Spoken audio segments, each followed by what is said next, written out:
Bueno, perfecto.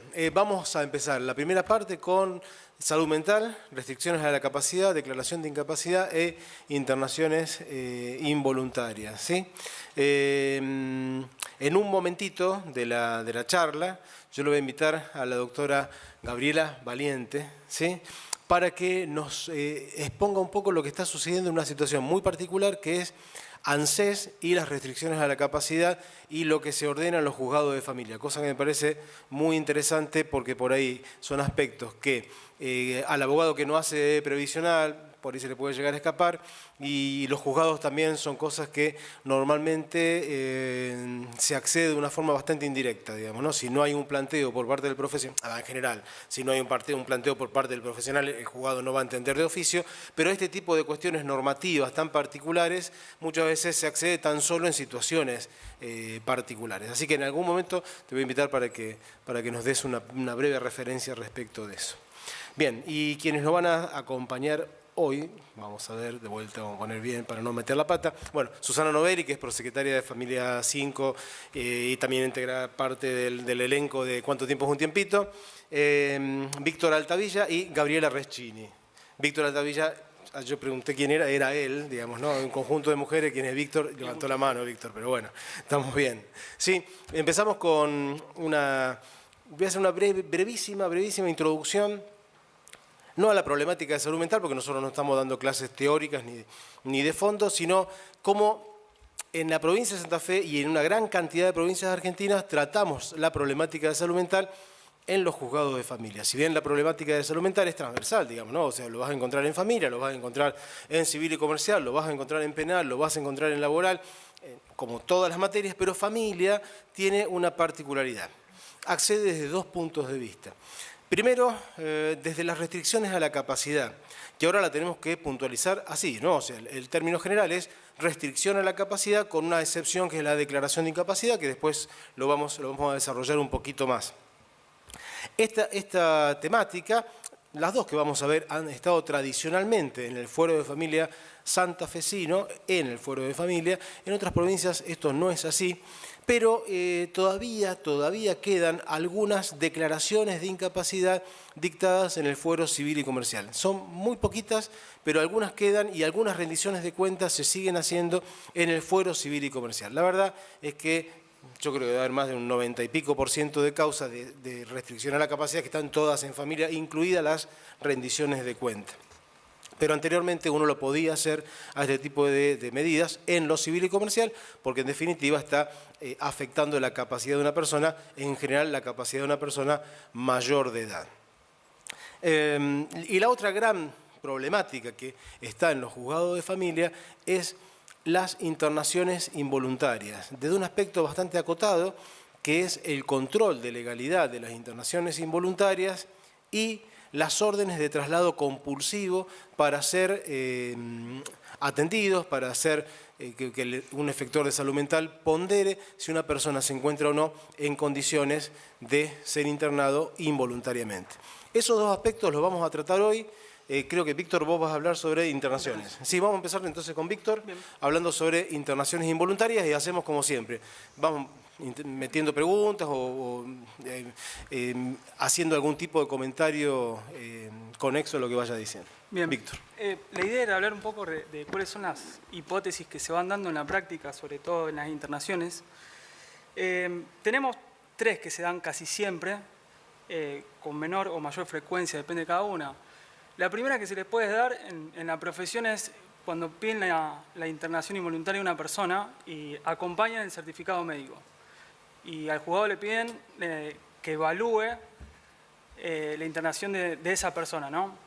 Lo que hace el tribunal, el juzgado o el juez es primero evaluar el certificado. Según la ley de salud mental, el artículo 20, tiene que estar firmado por un psiquiatra o un psicólogo. Y el certificado lo que tiene que dictaminar es que existe riesgo cierto e inminente de la persona, ya sea para sí o para tercero. Ese es un requisito que impone la ley y también lo dice el Código Civil en el artículo 41. Lo que hace el juzgado, en base a eso, si considera que están dadas las condiciones de la ley de salud mental, ordena el traslado de la persona al efector de salud que corresponda, ya sea por su obra social o no, si no tiene obra social, el efector que le corresponda. Y el efector lo que hace es recibir a la persona e informa al juzgado. Después la ley dice 10 horas para informar y 48 horas para enviar los informes, que es el artículo 20 de la ley. Una vez que el efector informa eso al juzgado, lo que hace el juez es evaluar si están dadas o no las condiciones del artículo 20 y hacer el control de legalidad de esa internación involuntaria. ¿Qué es lo que hace? Básicamente le corre una vista primero al médico forense del tribunal y luego al defensor o a la defensora general que por orden de turno corresponda para resolver el control de legalidad de esa medida. Después, otro caso que se puede dar es no tener el certificado, donde lo que hace el juzgado al no contar con el certificado es dar la intervención al consultorio médico forense, donde lo que hace el médico forense se constituye en el domicilio de la persona o en el lugar donde se encuentra y dictaminar en base al artículo 20 y ver si esa persona presenta o no un riesgo para sí o para tercero. La ley habla de un riesgo cierto e inminente, digamos. O sea, la internación involuntaria es una medida excepcional. Tiene que ser cuando ya no hay otra opción o otro modo de tratar a esa persona, se ordena la internación. Una vez que el médico considera que están dadas, el médico forense considera que están dadas las condiciones, se hace lo mismo, se ordena el traslado de la persona al efector de salud que le corresponda y se hace otra vez el mismo control de legalidad que mencioné recién en la misma forma, digamos. Se le informa al juzgado. La ley dice que son... ¿Cómo? Pensé que me habían preguntado. Se le informa al juzgado y el juez resuelve en base a lo que dije recién, vista al médico forense y al defensor general. La tercera hipótesis que se da, que a veces con menor frecuencia, pero sí ocurre, es cuando se pide la internación de una persona y no se conoce el paradero. Entonces un familiar necesita la internación de su familiar, digamos, pero no conoce dónde se encuentra esa persona. Lo que hace el juzgado es primero oficiar a la policía o al comando radioeléctrico para que localicen a esa persona.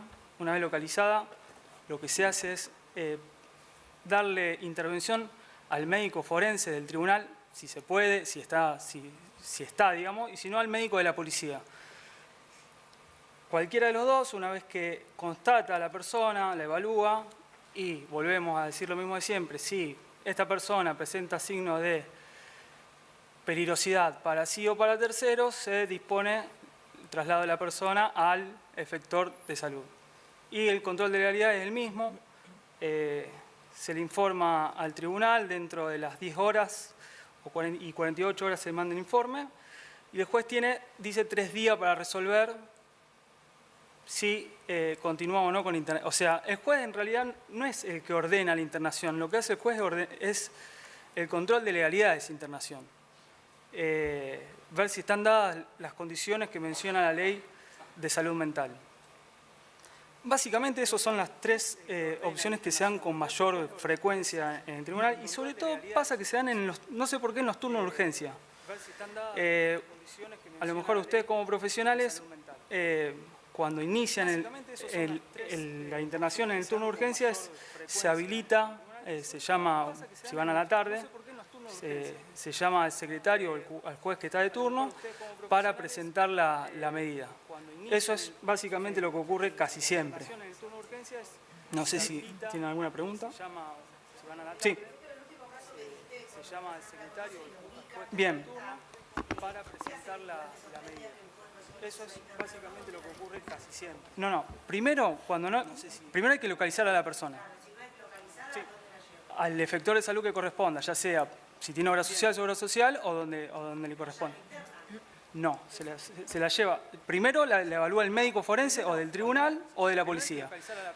Primero si es del tribunal mejor, si no el mismo médico de la policía. Y ahí, si presenta, o sea, si están dadas las condiciones del artículo 20 de la ley, que dice que si presenta riesgo para sí o para terceros, se dispone el traslado. Bien, al efector de salud, exactamente. Después el efector de salud envía el informe al juzgado sobre esa persona. Sí, pero ahí hay un punto. O sea, hay una cosa que hay que tenerla bien en claro. Quien ordena la internación involuntaria es el efector, Claro. no el juez. El Claro, juez lo único que ordena, de acuerdo a la ley de salud mental, es, en este caso en particular, porque la persona no quiere voluntariamente trasladarse, porque precisamente se encuentra en esa situación, ordena el traslado compulsivo. Para ordenar ese traslado compulsivo, requiere el juez tener cierta verosimilitud de lo que se le está diciendo, porque vos estás privando a una persona de su libertad ambulatoria. Entonces, para poder hacer eso, es que se pide o un certificado de un psicólogo o de un psiquiatra que diga que esta persona requiere ser por lo menos entrevistada por un efector de salud mental a los fines de evaluar si se lo puede internar o no. Entonces, por eso se pide el certificado para que esa denuncia, por decirlo así entre comillas, sea verosímil para el juez. Y si no tiene el certificado, es lo que está diciendo Víctor, le va a dar curso al médico forense psiquiatra en general del tribunal o al médico de policía para que haga esa evaluación preliminar. Es una evaluación muy con lo que tiene a la vista y por ende no hay un equipo interdisciplinario. En ese caso es tan solo un médico psiquiatra el que hace esa evaluación para ordenar el traslado. Ahora, el que dispone la internación involuntaria en todos los casos es el efector de salud mental, ahí sí, con un equipo interdisciplinario de admisión, y cuando hablamos de equipo interdisciplinario de admisión estamos hablando tan solo que haya un psicólogo, un psiquiatra más, una enfermera, un trabajador social, alguien que esté vinculado al sistema de salud, que hagan esa ponderación de decir, esta persona va a ser internada o esta persona no va a ser internada, ¿sí? Entonces, hace ya desde la Ley de Salud Mental, que estamos hablando del año 2010, en adelante, que los jueces de familia no pueden, por la ley, ordenar internaciones involuntarias, excepto un caso que después lo vamos a ver. Pero en la generalidad de los casos, los jueces no pueden ordenar internaciones involuntarias. Lo único que se ordena es el traslado. Lo que decía Víctor, el tercer caso, que es, por lo menos en Familia 5 lo llamábamos internaciones complejas, ¿no? Porque requieren varias personas que están interviniendo. En una internación común y corriente, digamos, vos vas, como decía Víctor, presenta un abogado particular, una parte, una persona sola, bueno, porque son situaciones de urgencia en general, ¿no? Ese pedido va al médico psiquiatra o tenemos el certificado y se ordena el traslado compulsivo y de ahí, no sé Víctor si me estoy metiendo en algo tuyo, pero va a salir un oficio al CIES o a la ambulancia que corresponda, de la obra social, la que sea, para que concurra a hacer ese traslado a la policía. ¿Por qué? Porque normalmente va a haber que ordenar el allanamiento del lugar, en muchos casos, por ende hay que tener la policía que pueda ingresar al lugar y muchas veces también hay situaciones de cierta violencia por la propia característica del paciente del que estamos hablando y de ahí hacer el traslado. Cuando no se sabe cuál es el domicilio de esa persona, vos le vas a tener que oficiar, por ejemplo, al comando radioeléctrico para que lo encuentre y cuando lo encuentra, el que lo encuentra lo va a tener que llevar muchas veces a la misma comisaría o a un efector de salud o al tribunal o llamar al médico forense para que vaya al lugar donde lo encontraron y ahí evaluar, ni siquiera si se lo interna, ¿no? Si se lo traslada o si no se lo traslada, ¿sí?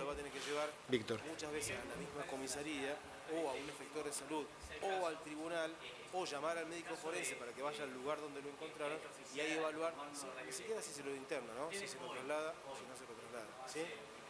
Víctor.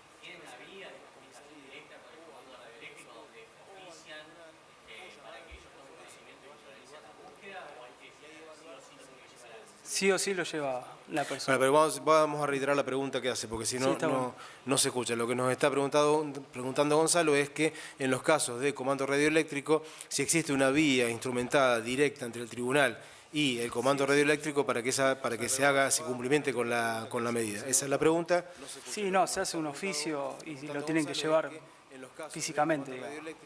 Si existe una vía instrumentada directa entre el tribunal y el comando radioeléctrico para que se haga, se cumplimente con la medida. Esa es la pregunta. Sí, no, se hace un oficio y lo tienen que llevar. Habitualmente está la persona, también.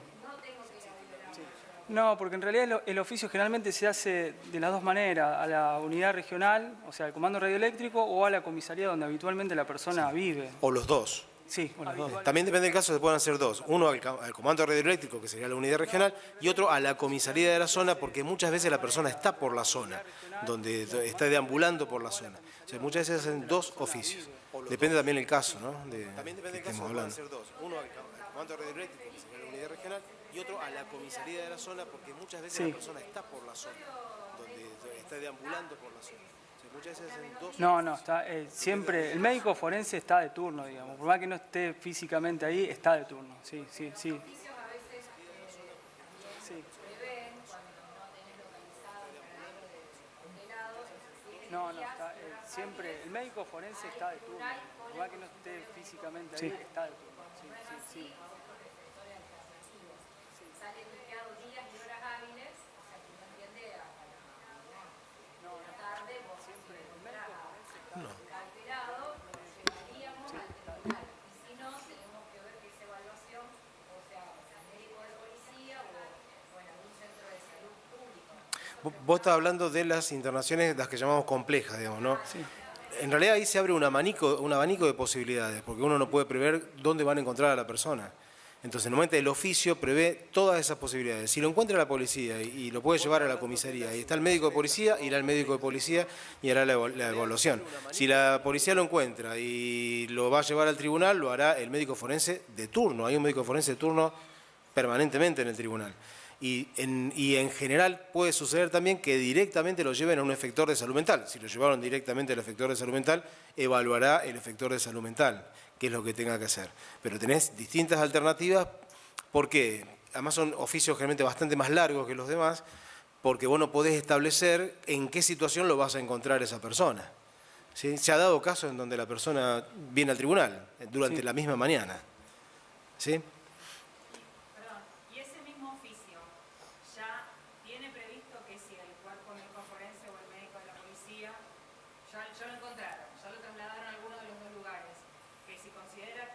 Exacto. Al efector de salud. El oficio establece, es una sola firma del juez, establece que si la persona es encontrada y el médico psiquiatra forense considera, o el que sea, el médico policía, considera que está para trasladar, su disposición es el traslado. Sí, ya incluye el traslado y el CIES lo tiene que... Exacto. Exacto. Sí. Y se hacen tantas copias como efectores vas a tener, porque vos vas a tener uno para el CIES, uno para tener también, porque hay veces que las cosas se complican de alguna forma. A ver, nosotros estamos relatando una situación medio lineal. A la hora de implementarlo no es tan lineal la cosa, ¿no? Porque la persona, aún estando en el domicilio, se puede complicar para que se retire del lugar. No es tampoco situaciones ideales, no es que una persona va a ir y va a decir, mire señora, hay una orden judicial, por favor suba al móvil. No es tan así la cosa, ¿no? Cada caso tiene particularidades distintas, como te podés encontrar con una persona en una situación de una depresión importante, que no se quiere ni mover, pero no ofrece, hasta una persona, que yo he charlado muchas veces con médicos psiquiatras, que han ido a revisar situaciones en donde durante un rato largo han estado parapetados atrás de una cabina de gas con la persona tirando cuchillos, qué sé yo, y bueno, hasta que pasa esa situación y pueden ingresar a poder entrevistar a esa persona. O sea, no es que estamos hablando de situaciones ideales, digamos, ¿no? Ni mucho menos. Entonces sí, a veces que se hacen una cantidad de oficios y de previsiones que quizás yo creo que, bueno, yo estoy en el fuero desde hace 15 años como juez en el tribunal, pero 18 años anteriores, quizás los primeros oficios no eran tan largos, se fueron haciendo en función de la experiencia, ¿no? Decía, mirá lo que nos pasó en este caso, entonces tenemos que prever que pase tal otra cosa, entonces le vamos a dar nueva, o por ejemplo, cuando salió la ley de salud mental, se agregaron algunas cosas, como por ejemplo que el efector que recibe a la persona no puede rechazarla, lo que tiene que hacer es, en todo caso, derivarla. O sea, atenderla tiene que atender y en todo caso tiene que derivar si es que no la puede recibir en el lugar. Porque también es cierto que si vos tenés 50 camas no tenés 60. Sí, o sea, si tenés 50 y las 50 están ocupadas no tenés 60. Entonces puede pasar que tengas que derivar a eso. Lo que nosotros no podemos permitir es que la persona esté dando vueltas por allí sin que nadie la atienda. Alguien la tiene que atender y alguien tiene que decir, bueno, mira, no te podemos recibir acá, pero tenés que ir a tal otro lado. ¿Sí? Todo esto que contamos no siempre funciona así, ni mucho menos, ¿no? O sea, hay situaciones muy complejas desde, primero, conseguir que si tenés que ir al CIES, que el CIES tenga el móvil y la ambulancia disponible, porque también es cierto que si vos tenés, invento acá, ¿no? Si vos tenés 4 ambulancias y las 4 ambulancias están en toda la ciudad atendiendo distintos accidentes que han sucedido, bueno, vas a tener que esperar también allí, o las ambulancias de los efectores privados de salud, y luego lograr un efector de salud que te reciba al paciente.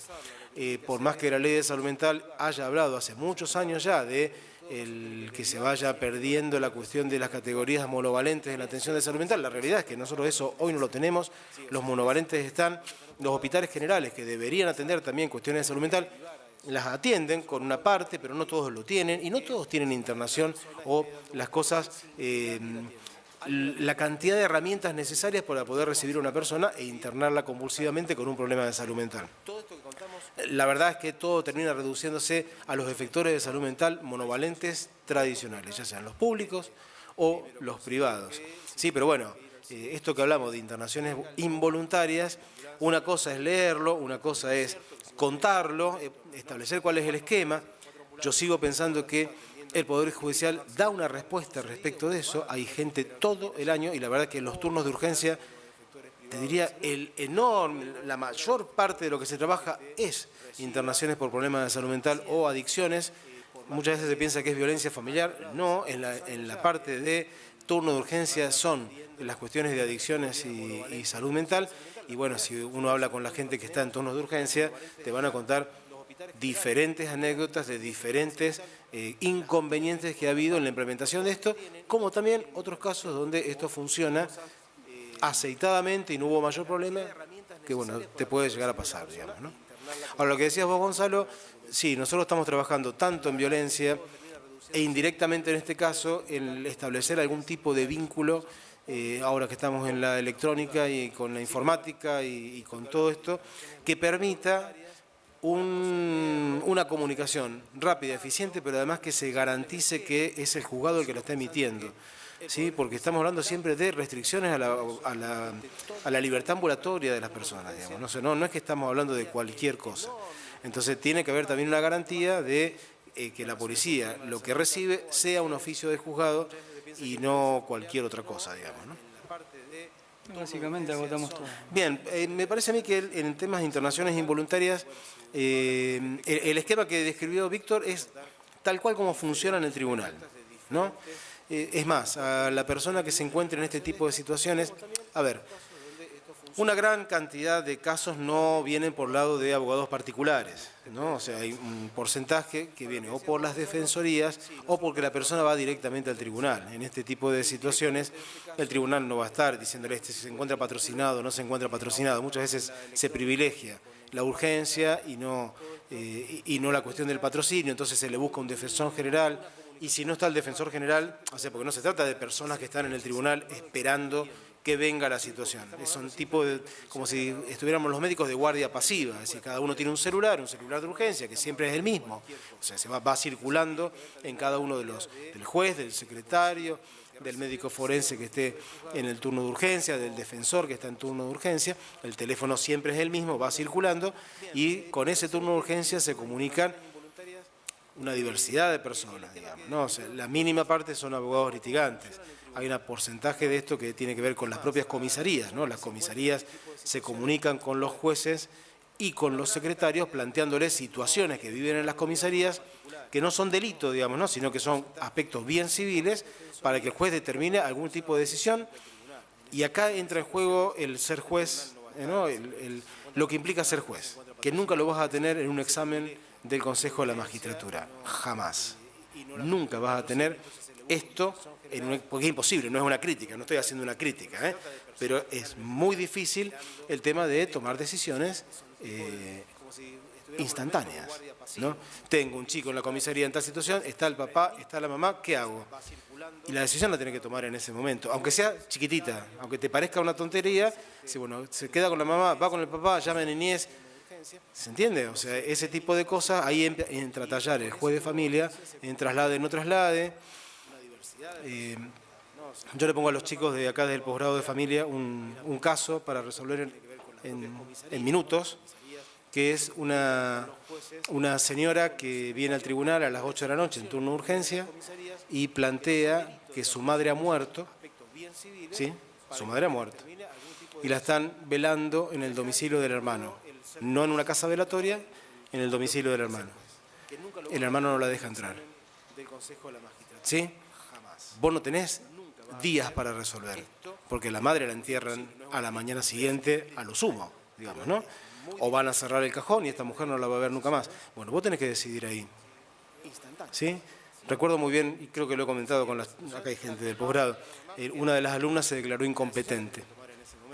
Y a yo siempre le pongo lo que llamo el test del juez de familia, que es el test del pasillo. Usted, genial, eso es lo que decidiste, salir al pasillo y decirle que ella no va a ver a su madre porque vos sos incompetente.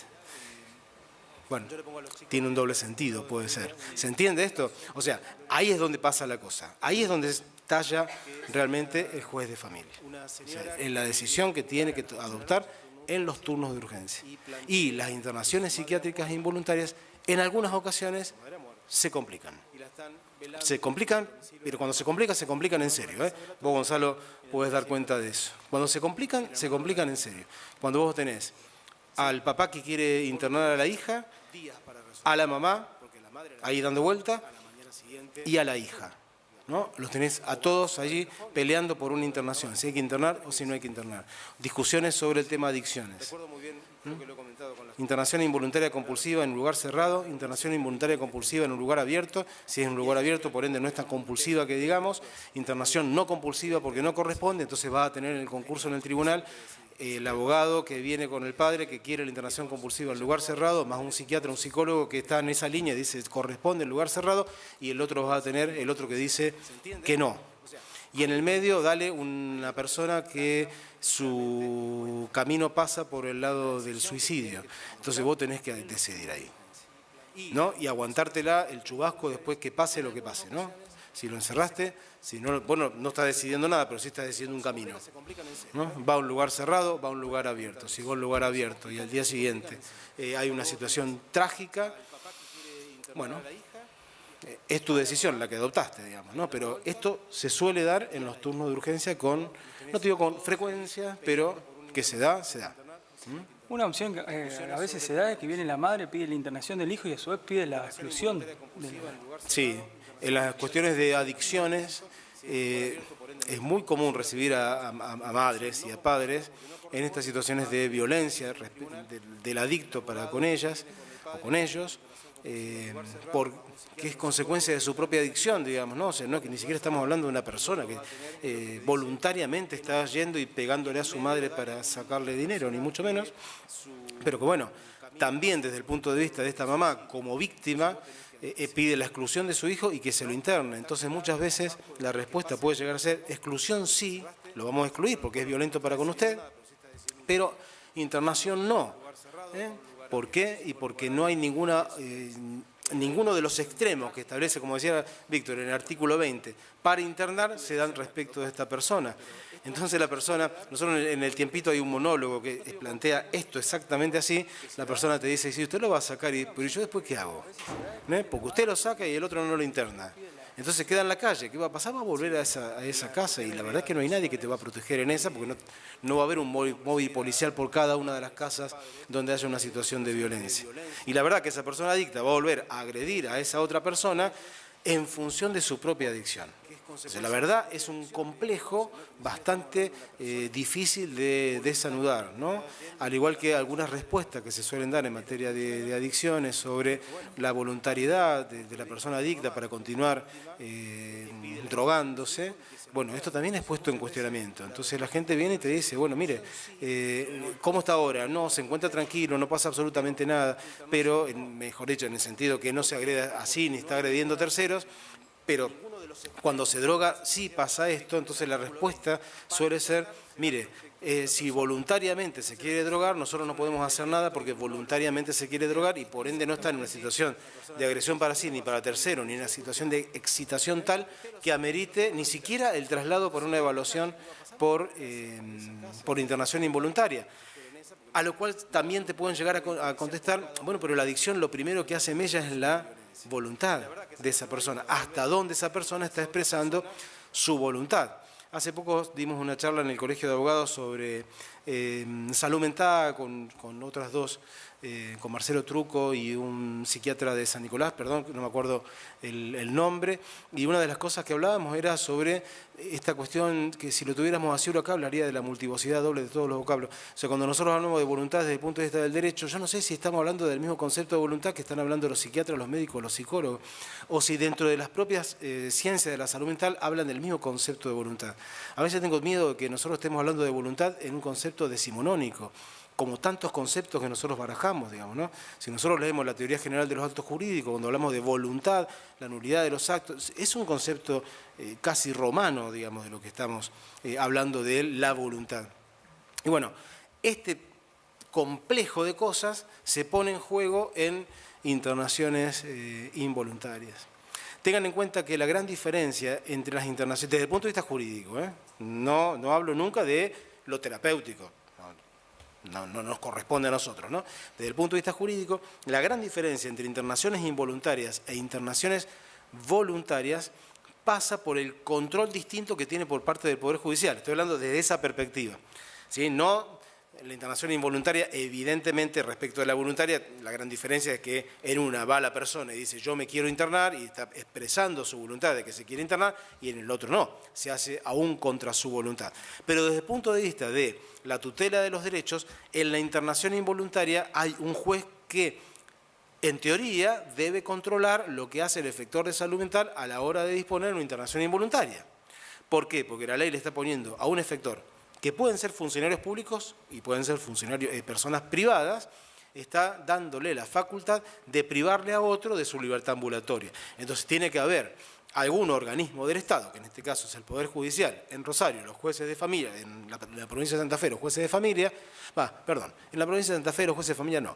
En la provincia de Santa Fe, donde hay juez de familia, el juez de familia, porque en algunos lados tenemos jueces en lo civil, comercial y laboral, todavía, o sea, no tenemos tal en FIRMAT, tenemos jueces en lo comercial, civil, comercial y laboral, todavía que tiene competencia en familia. Ese juez es el que tiene que hacer el control de legalidad de esa medida. En las voluntarias no está eso. Lo que sucede es que las internaciones involuntarias no siempre son únicamente estas que vamos a hacer al turno de urgencia. Según el turno de urgencia vamos a un caso de internaciones involuntarias, ¿sí? Que es el caso de excitación tal que puede agredirse así a sí mismo o a terceros que amerita ese traslado. Pero hay algunas otras que son totalmente distintas, como por ejemplo cuando una internación voluntaria ocasionó por la medicación o por el transcurso mismo de la enfermedad que la persona pierda esa situación de voluntariedad, pierda el uso de su razón, ¿está? Y ya no puedas considerar que él haya prestado su conformidad para la internación, ni tampoco que el consentimiento informado que prestó se pueda considerar que se sostiene en el tiempo. Entonces, en ese caso en particular, esa internación que empezó como voluntaria deviene en involuntaria y hay que hacer el control de legalidad de la internación. Otro caso es cuando la internación voluntaria se extiende por un lapso muy largo en donde hay que comunicarlo al juez y el juez tiene que hacer el control de legalidad, mejor dicho, más que control de legalidad, evaluar si esa internación sigue siendo voluntaria o ha devenido en involuntaria. Para eso es necesario tener un órgano de revisión, más que un órgano de revisión, un órgano administrativo de control de la implementación de la ley, que la verdad no sé si nosotros lo tenemos suficientemente instalado. ¿Preguntas? Déjame, termino con las 6 y después te doy paso para eso porque le vamos a dar un poquito de tiempo, digamos, ¿no? La otra situación es internaciones involuntarias dispuestas respecto de niñas, niños y adolescentes. En todos los casos, por más que sea voluntaria, se considera involuntaria.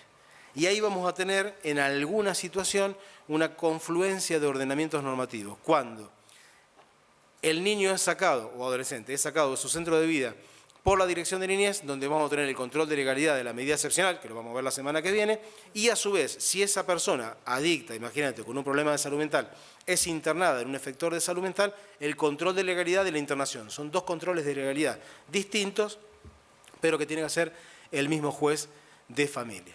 La otra situación de internación involuntaria la podés encontrar cuando, imagínate, hacemos el traslado de la persona al efector de salud mental. El efector de salud mental dice no tiene criterio de internación. Entonces, el familiar puede volver al tribunal y decirle, señor juez, el efector de salud mental está equivocado.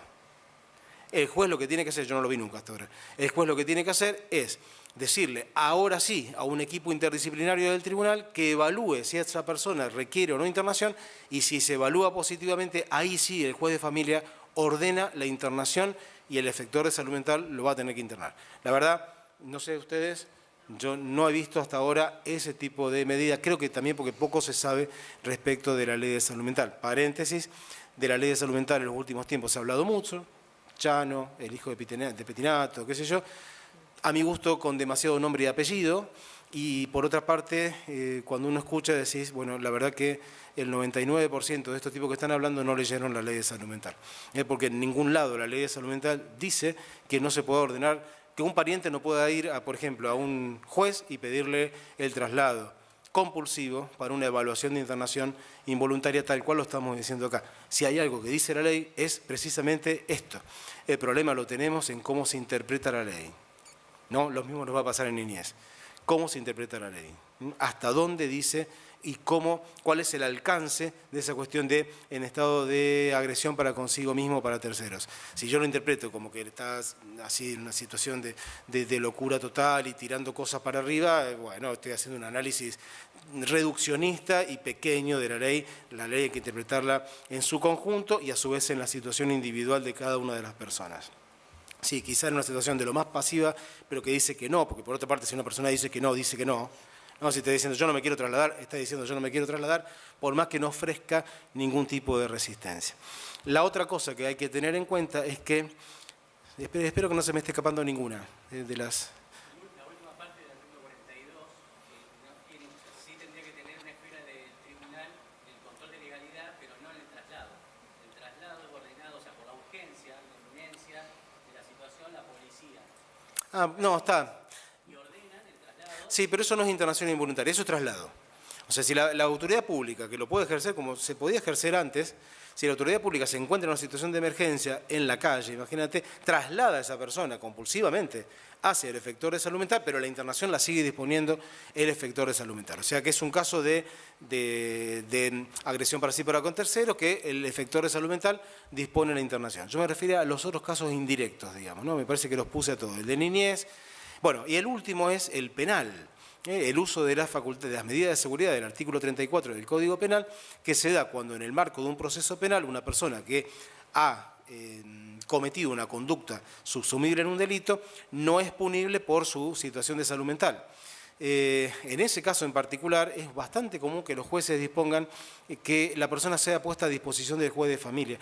Es un problema bastante serio porque va a llegar al juez de familia, el juez de familia va a llamar al defensor general, se lo va a mandar una evaluación a un efector de salud mental y si el efector de salud mental dice que no tiene criterio de internación, no tiene criterio de internación y queda fuera porque en realidad los jueces de familia no tenemos a disposición a nadie.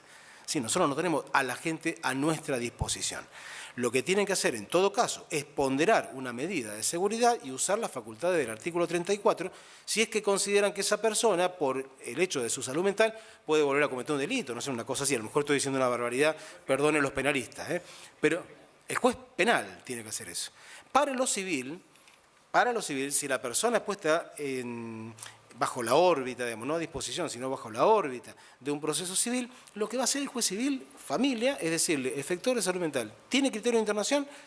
Sí, no. Si es sí, lo internará. Y si es no, recupera su libertad en forma inmediata. O sea, el juez de familia no cercena libertades, ni mucho menos. Sí, hay un tema de no comprender bien qué dice la ley de salud mental, que es bastante complicado. Y como bien decimos en la primera escena del tiempito, sí, una ley nueva que ya tiene 12 años, digamos, no, o sea, no es tan nueva la ley. La verdad también te indica que este control de legalidad que tiene que hacer el Poder Judicial sobre las internaciones involuntarias es bastante escaso. Esencialmente porque el Poder Judicial, ni en esto, ni en niñez, ni en ninguna otra cosa, ni en violencia, actúa de oficio en nada. ¿Sí? O sea, vos tenés, el caso llega al tribunal, así. A ver, el tribunal puede, lo vamos a ver la semana que viene, intervenir en medidas excepcionales de las que son adoptadas, no de las que no son adoptadas. Y de las adoptadas, únicamente de las que le son informadas. No podemos saber de modo alguno cuáles son las que se adoptaron y no se informaron si es que existiera eso, me refiero. No, en algún momento existió ese tipo de situaciones. Se adoptaba la medida, pero como se consideraba que era un familiar, que era el que recibía, no se le informaba al Poder Judicial. Si no se informa, nosotros no nos podemos enterar de modo alguno. Entonces, en los efectores públicos, cuando salió la ley de salud mental, se tomaron algunas, que hicimos una reunión entre jueces de familia y los que iban a aplicar la ley.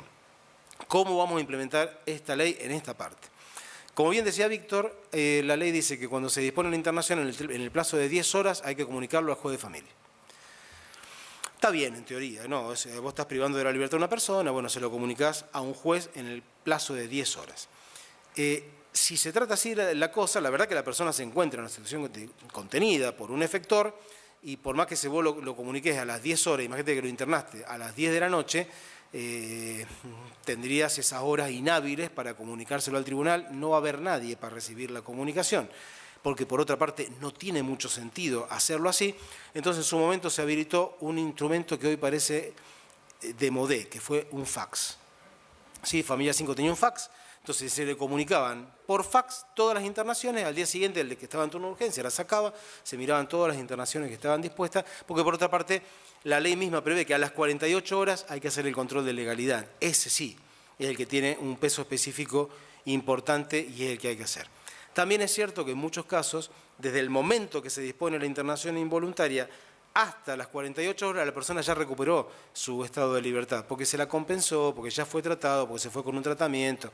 O sea que cuando llega al juzgado, en muchos casos ya no hay mucho para controlar, digamos, ¿no? Se la internó y se la externó. Ahora, lo que viene de los efectores privados sigue siendo, en teoría para nosotros, escaso, digamos, ¿no? Los controles de legalidad que llegan son escasos. Al igual que comunicar, si una persona hace mucho que está internada voluntariamente, el Poder Judicial no tiene forma de enterarse de eso si es que el Poder Ejecutivo no tiene algún mecanismo de control de esas internaciones voluntarias.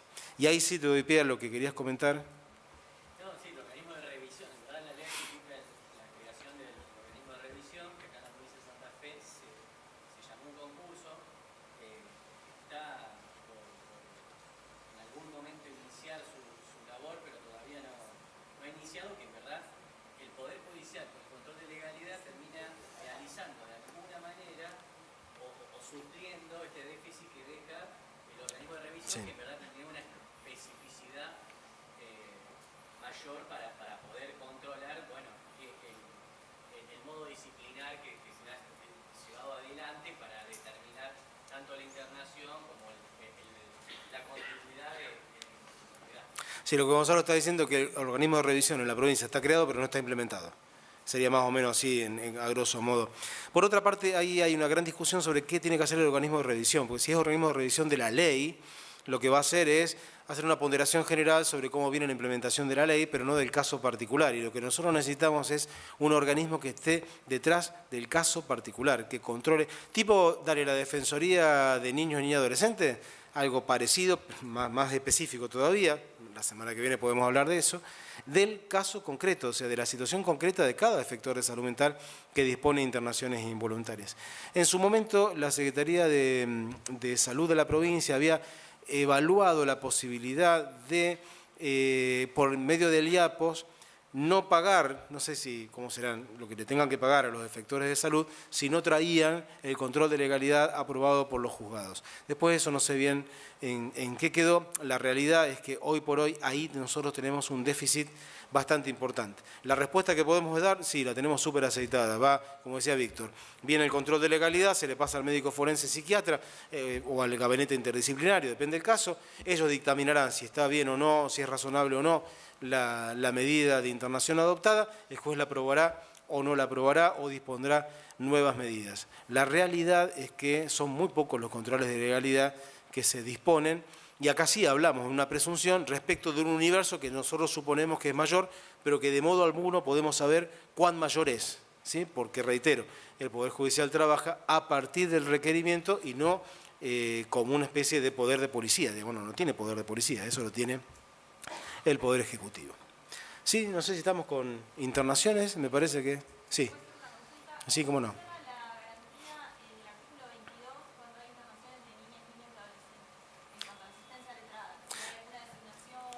En verdad todos tendrían que tener asistencia letrada respecto de eso. Si vos me preguntás, y en esto sí le dejo la derecha a los chicos, porque yo hace 5 años que no estoy en el juzgado de familia, pero creo que todo debe seguir más o menos igual, no hay nada de todo eso. ¿Sí? O hay poco, no digo nada. Corrijo, no es nada. Realmente hay muy poco. También es cierto, y esto hay que remarcarlo, una gran cantidad de internaciones involuntarias dura algunas horas o algunos días. Eso es cierto también, digamos, ¿no? No es que todas son de muchos meses de duración. Pero la verdad es que el abogado de la persona internada tendría que estar en todos los casos. La gran pregunta que yo te puedo llegar a hacer es ¿de dónde los vamos a sacar también? ¿No? Es bastante difícil eso. Siempre por la experiencia de Buenos Aires, Ujú. autónoma que tiene creada la unidad de letrados específicamente para personas menores de edad. Entonces, bueno, ahí se creó una unidad específica. Bueno, quería saber si existía algo parecido acá. Sí. Defensor general para que haga pelis sobre los intereses del niño, en principio. Eso es lo que acá es lo único que hay. Sí, pero lo que está diciendo Gonzalo es que acá interviene, bueno, perdón, lo que estaba diciendo la colega era que en la ciudad de Buenos Aires, en Ciudad Autónoma de Buenos Aires, hay una unidad de letrados defensores de niños, digamos, por decirlo así. Acá nosotros eso como tal no lo tenemos. Lo que dice Gonzalo es que el Ministerio Público, por el artículo 103, inciso A, interviene como representación complementaria, pero en verdad lo que la ley está pidiendo es un abogado que intervenga en cada una de las internaciones y efectivamente no se le puede pensar que un defensor general pueda llegar a intervenir en todas y cada una de las internaciones, sino en términos generales. En realidad tendría que ir a visitar a la persona, a ver cómo se encuentra, o sea, hay otro tipo de trabajo el que se está pidiendo respecto de eso. Pero la verdad es que, bueno, primero, creo que siempre es incomparable las posibilidades presupuestarias que tiene Ciudad de Buenos Aires respecto del resto del país. Por otra parte, siempre es incomparable la cantidad de personas que tiene Ciudad Autónoma de Buenos Aires respecto al resto del país, por ende tiene una mayor cantidad de abogados, no hay duda respecto de eso. Y después porque acá en la provincia de Santa Fe, fíjate que recién ahora estamos empezando a caminar un poquito mejor en abogado del niño, con las posibilidades de la ley, los cursos de capacitación que todavía estamos en pañales, ¿no? Pero estamos dando vuelta con eso. Y aún así, desde el año 2009 hemos tenido abogado del niño y tuvimos alguna experiencia de abogado de la persona con restricción de capacidad o internada con el Colegio de Abogados de Rosario, que no tuvo los mismos frutos que sí tuvimos con abogado del niño. La verdad que en la ciudad de Rosario tenemos abogado del niño desde el año 2009 por el concurso del Colegio de Abogados con sus distintas gestiones y de los abogados, digamos, y de las abogadas, que te diría, en un 99% de forma gratuita, han trabajado como abogado del niño, antes de la existencia de la ley. En materia de salud mental, eso no se pudo implementar de la misma forma, ¿sí? Porque por otra parte el trabajo que requiere es bastante distinto y muy de territorio, digamos, ¿no? O sea, muchas veces tenés que salir a cumplir situaciones que tendría que hacer un tutor, etcétera, ¿sí?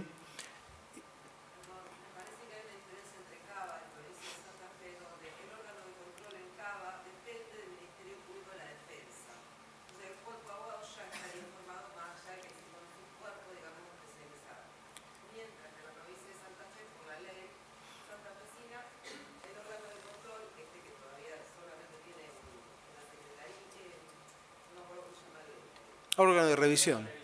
Sí, el órgano de revisión, pero tiene 3 componentes, solamente uno que se llamó concurso y hay hoy profesional ahí, pero depende del Ministerio de Derechos Humanos. No, Defensoría del Pueblo. No, Defensoría del Pueblo.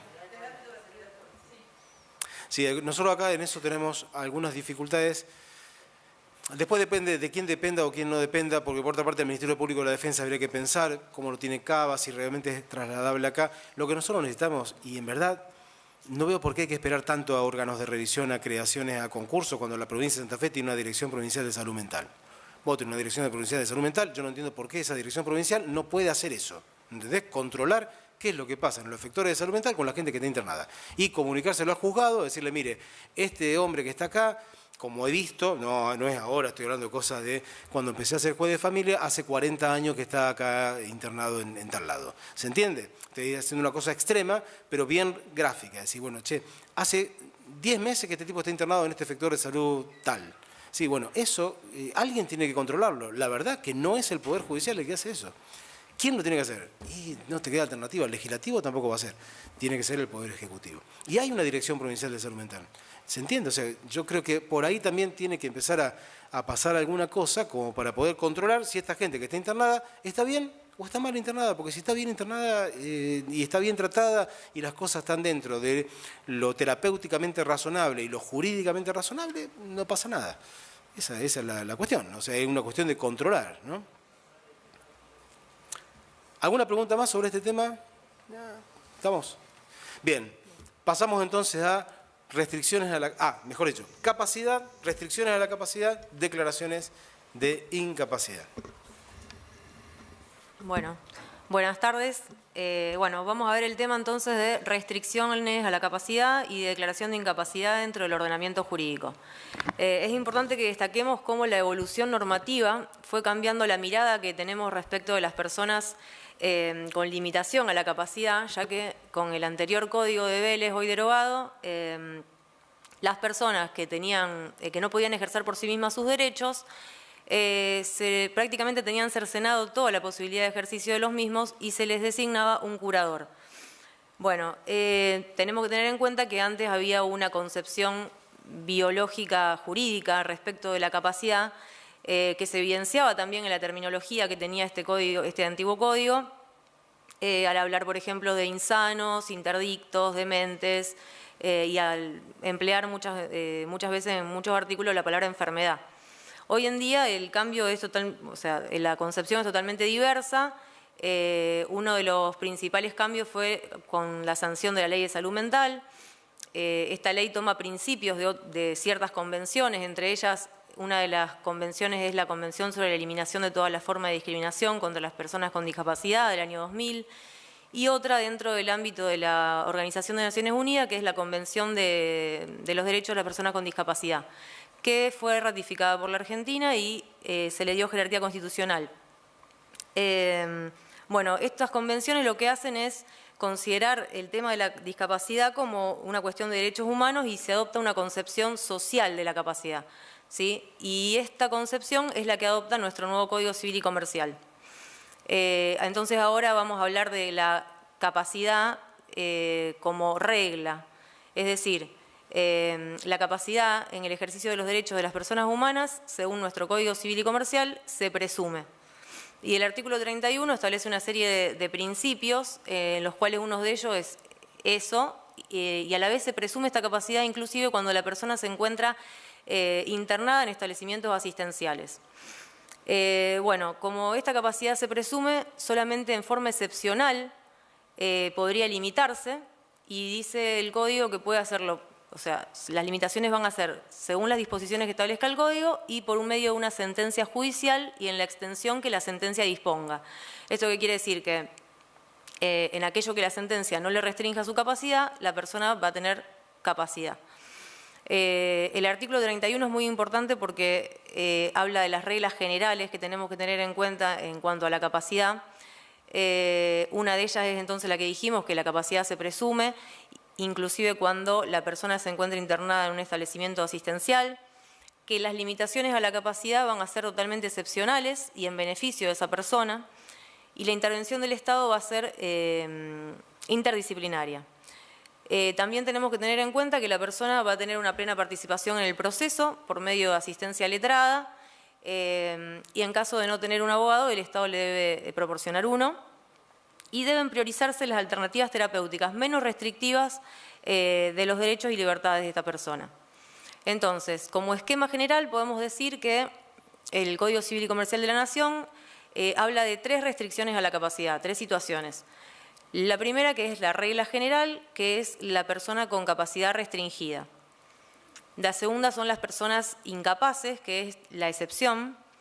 Y la tercera es el tema de los inhabilitados, que está prevista en el artículo 48 del Código Civil y Comercial y que se restringe solamente a la figura de los pródigos. Es decir, aquellos que con la prodigalidad en sus actos expongan al cónyuge o al conviviente o a los hijos menores de edad o discapacitados a la pérdida de su patrimonio. Bueno, con respecto a la regla general, es decir, a las personas a las que se le puede restringir la capacidad, el código dice, tenemos que tener ciertos requisitos. Primero tiene que tratarse de una persona mayor de 13 años, tenemos que probar que esa persona se encuentra en un estado de adicción o de alteración mental permanente y prolongada y que tenga suficiente gravedad y que como consecuencia de sus actos puede ocasionar un grave daño en su persona o en sus bienes. En este caso tenemos que pedir una restricción de la capacidad de esa persona. El juez va a dictar una sentencia de restricción de capacidad y en ese caso le tiene que designar un apoyo. El apoyo es una figura que brinda asistencia a esa persona.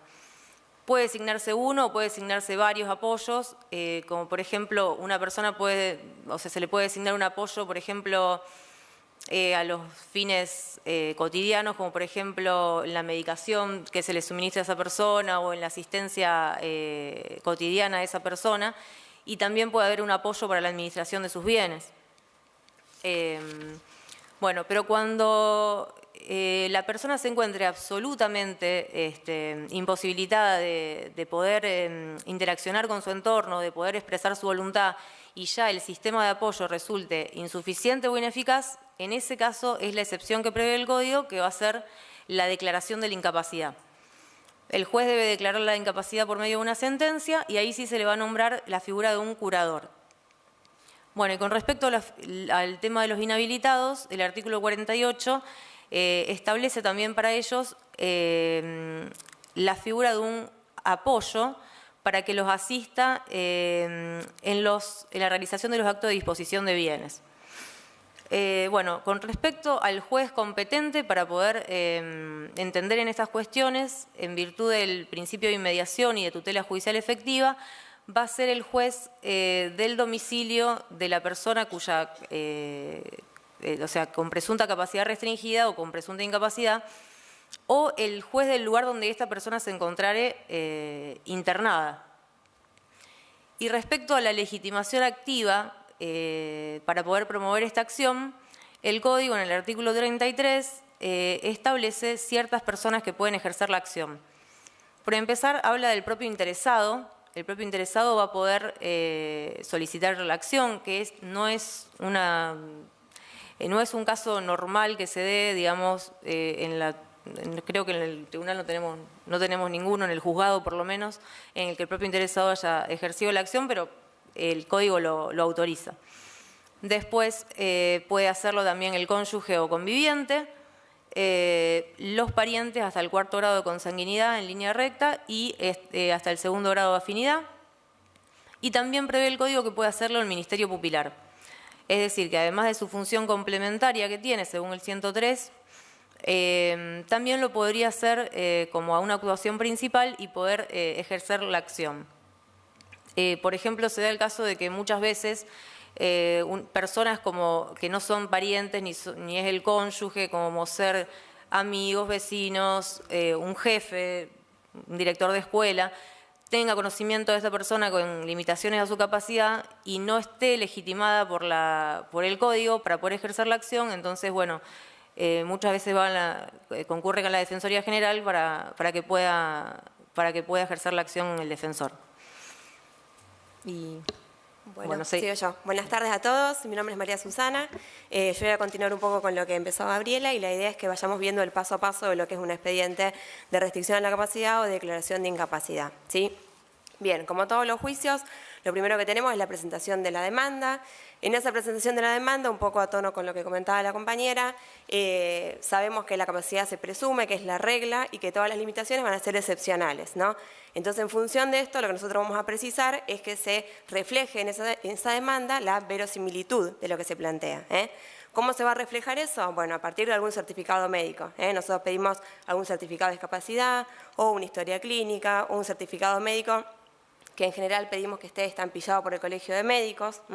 A partir de eso, la demanda se admite. Lógicamente que si es iniciada por un profesional, vamos a pedir que esté repuesto el sellado, que actualmente es de 360 pesos, que acompañe la boleta única de iniciación de juicio y se le da curso a esa demanda. A partir de que se le da curso, va a salir el primer decreto. Ese primer decreto va a tratar sobre distintas cuestiones.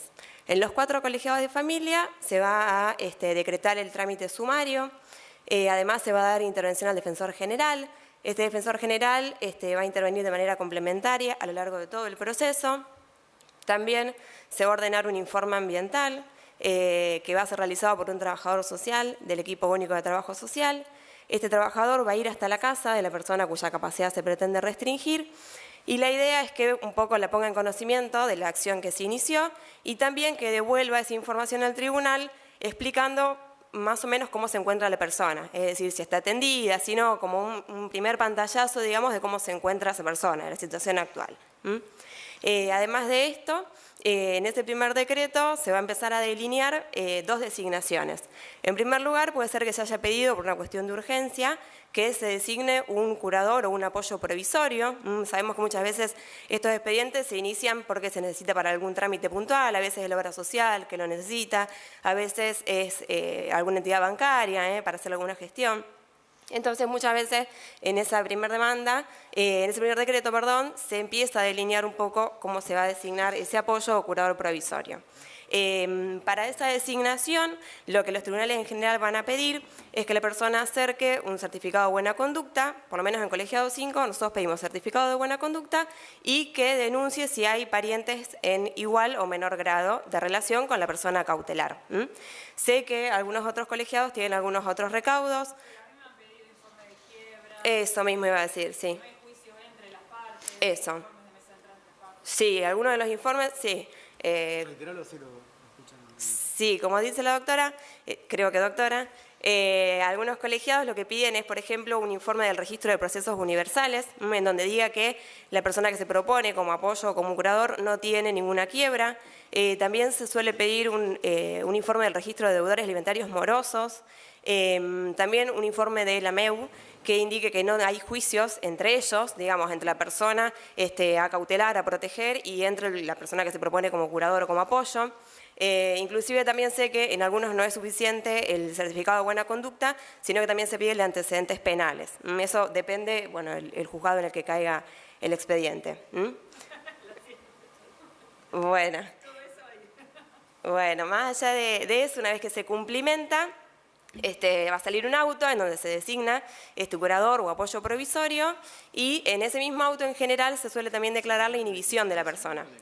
Esto a tener en cuenta que cuando vayan a querer oficiar para inscribir esa inhibición también se tiene que reponer un sellado que la API establece que son 200 módulos tributarios que hoy serían 240 pesos.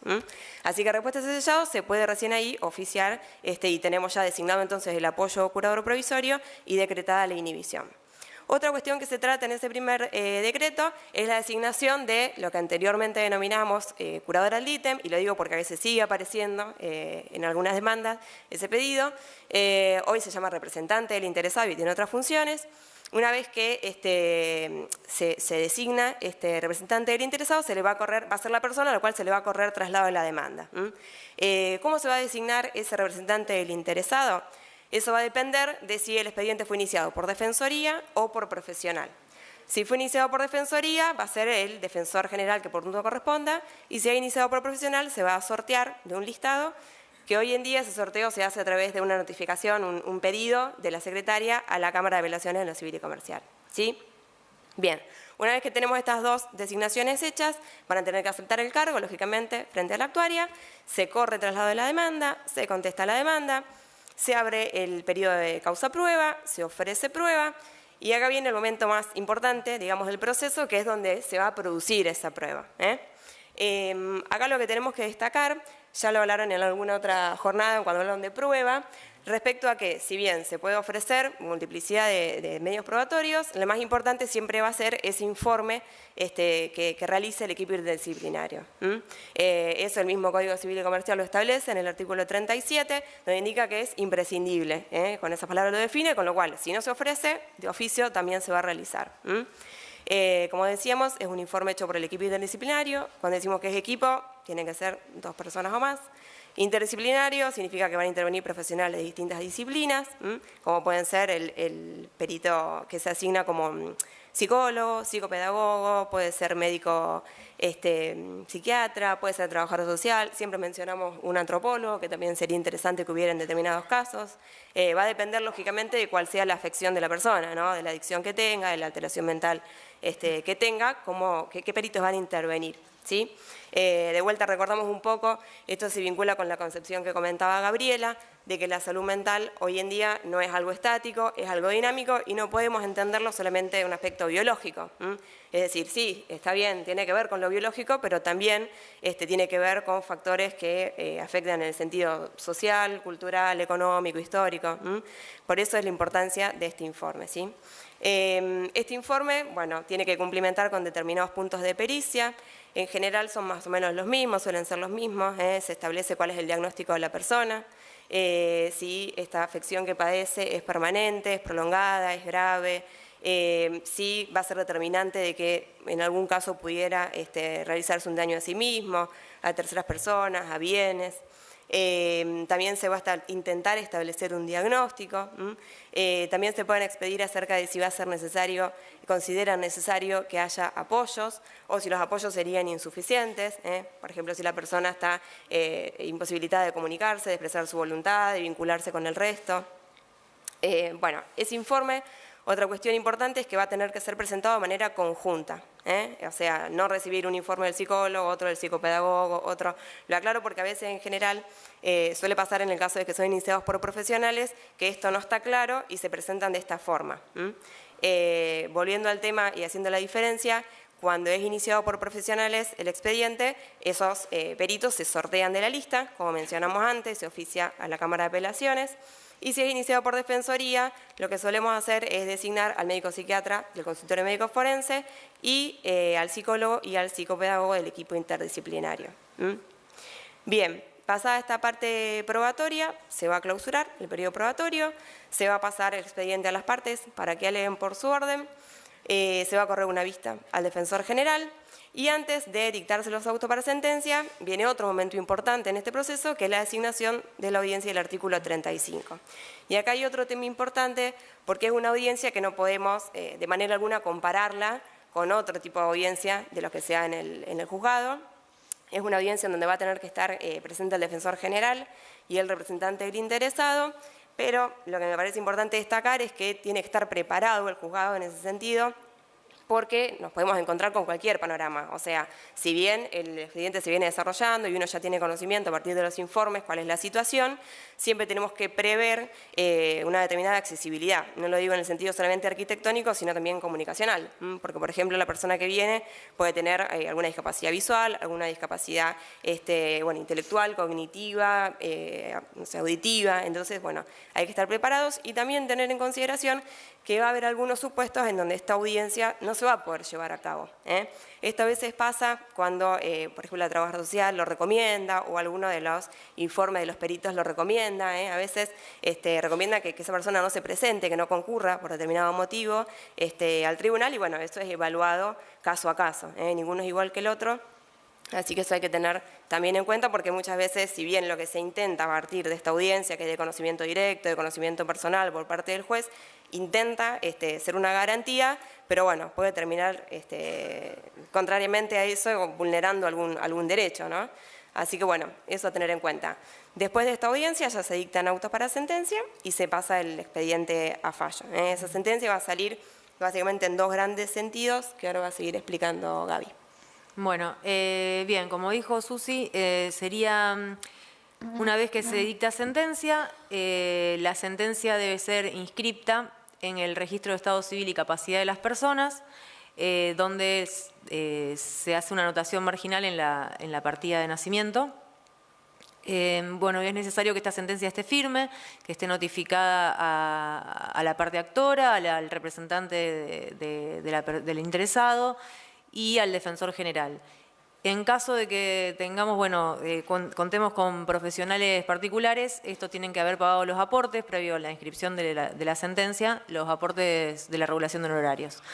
Es interesante esto porque a partir de la inscripción, obviamente, la sentencia va a tener efecto respecto de terceros. Y algo importante que establece el Código es el tema de la revisión de la sentencia. El artículo 40 establece que, es un deber del juez revisar esa sentencia dentro de un lapso de no mayor de 3 años, dice. ¿Por qué? Para poder ver por medio de esta revisión si el pronunciamiento jurídico está acorde a la situación actual de la persona. porque bueno, esa situación de discapacidad, de restricción de capacidad puede haber cesado, en parte o en su totalidad. Esta revisión, para hacer esta revisión, el juez entonces ordena un nuevo examen interdisciplinario, va a haber una nueva entrevista con el interesado y se le corre vista al defensor general. Luego de ello, si es favorable la vista, ahí se dicta la resolución de revisión de la sentencia. En caso de que el juez no lo haga, lo puede instar el Ministerio Público y también puede hacerlo el curador o el apoyo. Y el interesado, por medio de su representante legal, puede hacerlo en cualquier estado del proceso. No es necesario que hayan transcurrido los 3 años que establece el Código. Bueno, otra de las cuestiones que pueden presentarse es el tema del cambio de la persona de apoyo o de curador. Puede ser, por ejemplo, que la persona designada haya fallecido o que el interesado no esté de acuerdo con que sea esa persona o que esa misma persona no quiera seguir interviniendo. En estos casos, bueno, se hace un escrito solicitando la modificación de la persona de apoyo o de curador. En caso de ser por fallecimiento, tiene que acompañarse la partida de defunción. A la vez se tienen que acreditar los vínculos para acreditar la legitimación activa de la persona que se propone nueva. Tiene que acompañar el certificado de buena conducta. Bueno, y en caso de haber parientes de igual o mejor grado, tiene que comunicársele, o sea, tiene que notificarse este pedido de cambio de curador o de apoyo. Se corre vista al defensor general y después el juez dicta el auto de modificación de apoyo o de curador. Y el último supuesto puede ser el tema del cese de la restricción de capacidad o de la declaración de incapacidad. En este caso se debe hacer, ante el pedido de cese, un nuevo examen interdisciplinario y correrse nueva vista al defensor general. Puede ser que este examen interdisciplinario establezca que se ha restablecido totalmente la capacidad de la persona. En ese caso se puede dictar el cese, pero puede ser también que no haya un restablecimiento total de la capacidad. Entonces el juez lo que puede hacer es ampliar un poco los actos que pueda realizar, pero no otorgarle, digamos, no declarar el cese de las limitaciones a la capacidad o de la declaración de incapacidad que haya dictado anteriormente. Por ejemplo, nosotros en el juzgado tenemos un caso donde el propio interesado solicitó el cese de la restricción de capacidad porque, bueno, había tenido una restricción de capacidad por un accidente de tránsito. Era una discapacidad motriz y con rehabilitación a través del tiempo, bueno, adquirió la plena capacidad y, bueno, solicitó el cese y se le otorgó.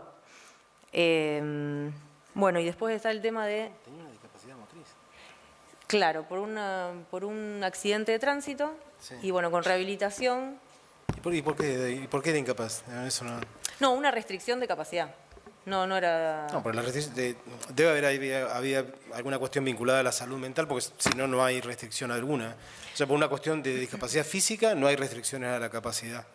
No. Aún estando vos, imagínate una situación muy desgraciada, una persona cuadriplégica, pero que mentalmente puede tomar decisiones, no hay restricciones a la capacidad por cuestiones físicas, sino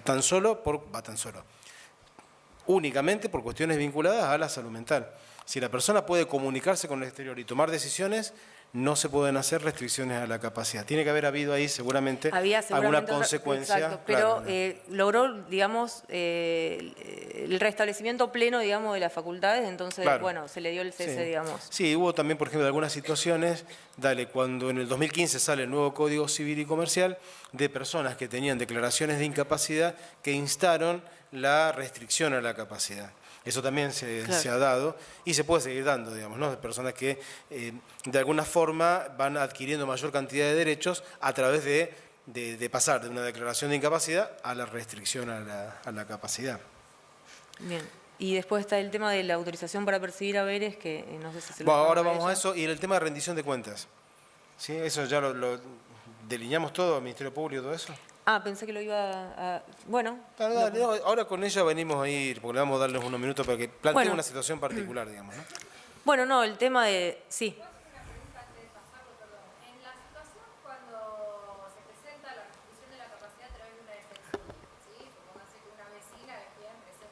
pero no es quien se quiere postular como posible curadora o apoyo. ¿Quién suple esa figura?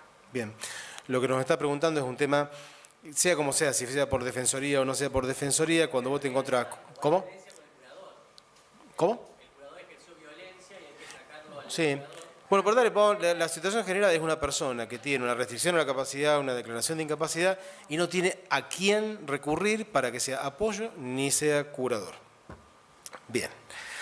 Sobre este tema venimos trabajando, creo que desde hace 15 años, no sé, una cosa por el estilo. Trabajamos en la Secretaría de Salud Pública cuando estaba Silvia Trócoli, que tenía mucho manejo respecto de esto. Lo trabajamos con Jorge Barraguirre, el Procurador General de la Corte, con Alicia Rasmil del Colegio de Escribanos, que tiene un instituto que trabaja muy bien todas las cuestiones vinculadas a la salud mental. Son los propulsores del registro de autoprotección, o sea, gente que con mucha iniciativa.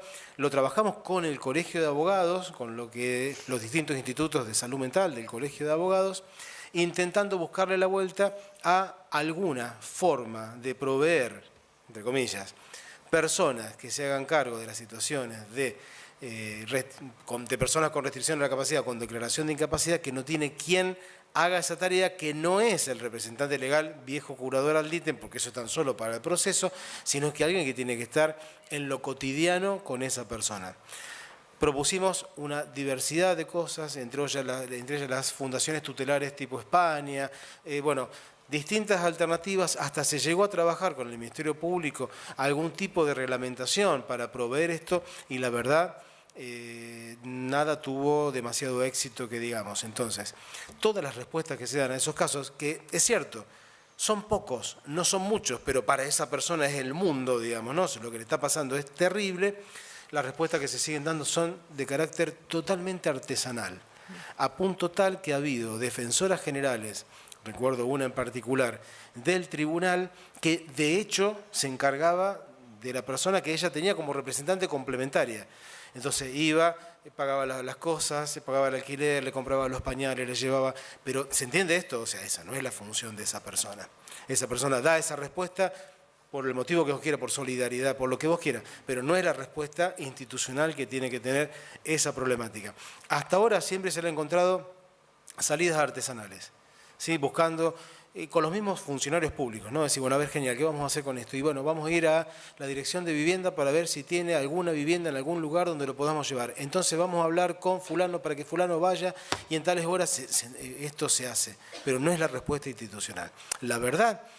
La compañera ya me va a decir que en Capital Federal tienen las curadurías oficiales, y es cierto, las tienen, por más que el nombre no les guste a la gente. A mí el tema de los nombres en esto, si se llama curador oficial o lo que sea, es cierto, no vamos a tener curadores ahora porque el curador sería la excepción, menos a un oficial, no sé cómo lo quieras llamar, de alguna forma algo tendríamos que tener para esta gente, digamos, ¿no? Gente que no tiene a nadie a quien recurrir, pero que necesita indefectiblemente a alguien que le dé una mano. ¿Sí? Y ahí sí creo que se extiende más allá de lo que es la salud mental, ¿no?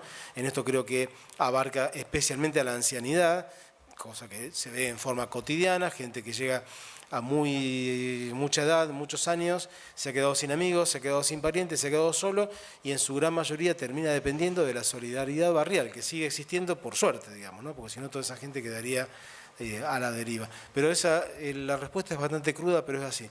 Ojalá Pero no, yo estuve la semana pasada con Alicia Rasmil y comentábamos esto de cómo todo eso se había quedado frustrado y no habíamos logrado demasiado... Porque vamos a ser claros con esto. Hoy hablamos al principio que éramos pocos y ahora somos bastante más. En materia de vulnerabilidad, nosotros tenemos, 4 situaciones bien claritas. ¿Sí?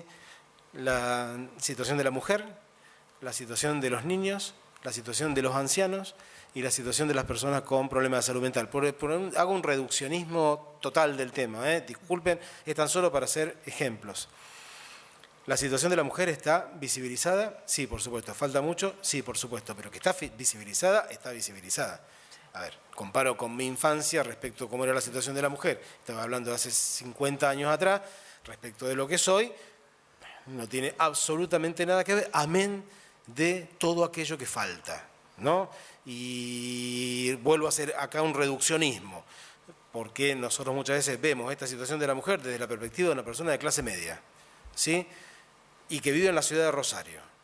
¿Está? O sea, esto depende del lugar, pero bueno, que está visibilizada y que tiene un tratamiento y que tiene una respuesta y que tiene, como vamos a ver en la parte de violencia, una determinada recepción en lo judicial, está claro.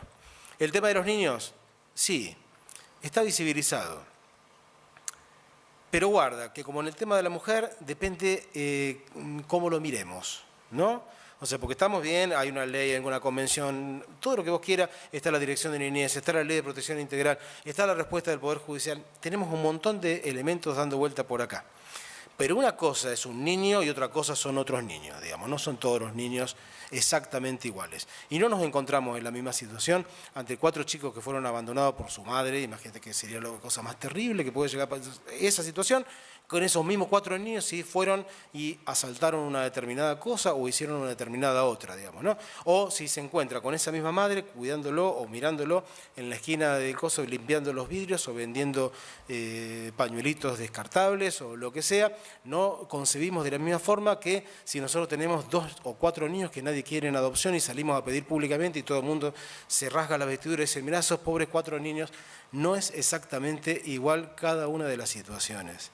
¿Sí? No por nada, y esto pueden hablar con la gente de los registros de adoptantes, fíjense cómo algunos casos de proyectos familiares rechazados, ¿por qué fueron rechazados? ¿Cuáles fueron los argumentos vertidos para ese rechazo, entre otras cosas, como, mirá, nosotros somos una familia de descendientes de alemanes, queremos tal cosa, somos todos de tal forma, entonces queremos ese tipo de situaciones, también pasa. Entonces, si bien tenemos un nivel de visibilización, tenemos un nivel de visibilización con algunos problemas.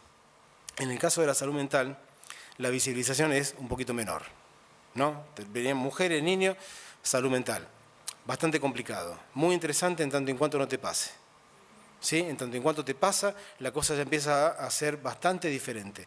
Y acá empiezan a jugar preconceptos, como los otros también, pero acá con mucha interferencia respecto de lo que pasa con salud mental. Ni te cuento si el problema lo tenés con un vecino que tiene un problema de salud mental, o con alguna persona que fue internada en un determinado momento, que tiene su casa y quiere volver a su casa y es tu vecino. Y no estoy juzgando a nadie, porque hay que vivir también en ese tipo de situaciones, como también, por ejemplo, acá Livia me planteaba por el correo electrónico, ¿qué pasa con una persona que tiene un problema de salud mental? La tienen que medicar con un antipsicótico y se niega a la medicación. ¿Cómo se logra que esa persona se medique? Lo que está preguntando como respuesta jurídica, sí, yo te podría decir fácilmente una orden ordenando que se medique, pero después hay que medicarlo. ¿Se entiende? O sea, no es la orden judicial. Sí, yo estoy ahí en el tribunal, ordeno, bien, mal, legalmente, no lo sé, ordeno la medicación, pero después hay que tener una persona que se encargue de controlar que esa medicación se cumplimente. Sin embargo, en materia de salud mental, seguimos teniendo algún tipo de inconvenientes, algún tipo de ruido, algún tipo de invisibilización y en lo posible de hasta ocultamiento de las situaciones vinculadas a la salud mental y del tratamiento de las situaciones vinculadas a la salud mental. De los ancianos, pero ni hablar, no tienen ni fuero, ¿no? O sea, porque por lo menos en niñez tengo un fuero, en mujer tengo un fuero, en salud mental tengo un fuero, los ancianos los tengo desperdigados por todos los fueros dando vuelta por allí y encima se le mezclan absolutamente todos los ordenamientos jurídicos. Bueno, más o menos esa es también la situación que estábamos viendo y ya no me acuerdo por qué llegué acá. Pero bueno, ¿sí? Sí, no, eso sí, pero vos empezaste con una pregunta que ya no me acuerdo cuál era. En el medio, la ley de derechos del paciente. Bueno, ahí tendrías una especie de vulnerabilidad cruzada, ¿no? O sea, porque, a ver, el problema que creo que tenemos que no concebirnos nosotros como vulnerables. Y esa es la más fácil, digamos, ¿no? Vos te podés concebir como vulnerable. A ver, yo puedo usar el celular, pero no tengo la más pálida idea de lo que pasa acá adentro y estoy en situación de vulnerabilidad respecto de esto. Cada vez que me dice autoriza el uso de cookies, yo digo que sea todo. ¿Qué sé yo lo que me está diciendo esto acá? Y en algunos casos le digo que no, y vos me decís, ¿por qué dijiste que no? ¿Qué sé yo por qué dije que no? No tengo la menor idea. ¿Estoy en situación de vulnerabilidad? No cabe ninguna duda que estoy en situación de vulnerabilidad. Pero no estoy en la misma situación de vulnerabilidad que un niño, una mujer, en una situación de violencia de género o lo que estamos tratando acá. Pero está claro, lo más difícil es autoconcebirse como vulnerador. Ese sí que es complicado. Que vos en el juzgado, como juez que sos garante de derechos constitucionales y derechos fundamentales, estés operando como un vulnerador de esos derechos. Esa es complicada, ¿sí? Es muy difícil autopercibirse vulnerador de derechos con conductas o con decisiones que tomes dentro del juzgado. La primera vulneración de derechos es no saber derecho, digamos, eso sería un problema bastante complejo, digamos, ¿no? Pero no saber derecho sería, y ejercerlo sería, no saber derecho en el sentido de no estudiar antes. Vos, si me decís en la Cámara Civil y Comercial, si yo sé todos los derechos que tiene la competencia de la Cámara Civil y Comercial, te diría que no, porque realmente es imposible pretender que una persona sepa lo que es la competencia civil y comercial en la provincia de Santa Fe, en su dedillo, digamos, ¿no? O sea, la verdad, cada vez que te cae un caso, vos te pones a estudiar, en los casos me refiero finitos, qué sé yo, no sé, en alguna situación muy particular, te pones a estudiar ese caso en particular, es imposible saber la totalidad del derecho. Lo que sí tenés que saber es derecho, que no es lo mismo saber cada uno de los derechos que saber derecho. Lo que sí se te exige es saber derecho. Pero algunas de tus conductas en el tribunal pueden ser vulneradoras de derechos y colocarte a vos en situación de vulneración. Eso implica una introspección permanente de qué es lo que hace uno en el juzgado, de aquellas cosas que te das cuenta y de aquellas cosas que no te das cuenta. Está bueno revisar la infancia si sos juez de familia, pero no psicoanalítica. No estoy hablando de eso. Pensá en qué te pasó tu infancia y vas a encontrar algunas respuestas de cómo te estás comportando vos en el juzgado a la hora de tomar decisiones. Está piola, te paso un chivo. Domingo 26, en la sala Nicasio Oronio, la decisión de Pablo, en esa tratamos sobre el juez y la adopción de la decisión desde un punto de vista bastante autocrítico. Desde el martes 21, ¿desde cuándo están las entradas? Me preguntan. Desde el martes 21, acá a la vuelta, en Tesnio Objetos, que es un negocio de una amiga, por eso lo hicimos ahí, que está en Moreno, al 800. Ella tiene las entradas 2 por persona, porque como son gratis, no más de 2 por personas, desde el martes en este lugar. Sí, pero está, no es porque lo haya escrito yo, pero está buena, digamos, en el sentido de, pongamos en debate la decisión. ¿Cómo es que este tipo toma una decisión? ¿Qué es lo que lo atraviesa a la hora de tomar una decisión? ¿Sí? Un par de cositas más de aclaraciones. Por ejemplo, el tema de los apoyos, el perito tiene el equipo médico forense, médico interdisciplinario que esté interviniendo, los peritos que conformen ese equipo, tienen que ser muy claros en cuanto a cuál es la extensión de ese padecimiento mental que tiene en cuanto a la afección en su vida cotidiana.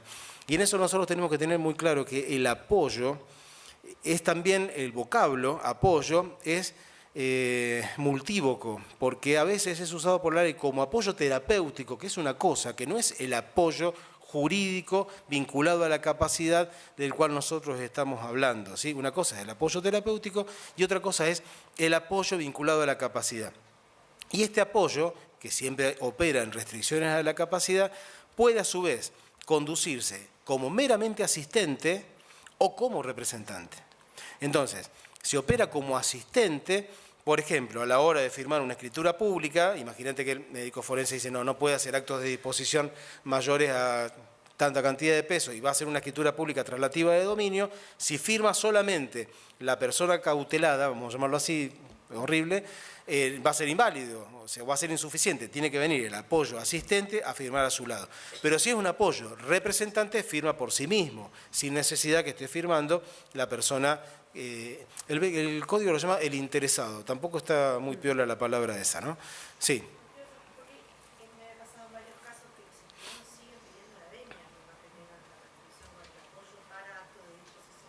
No, que para actos de disposición, o sea, va a tener que tener un concurso del juez y lo va a tener que notificar al juez a eso.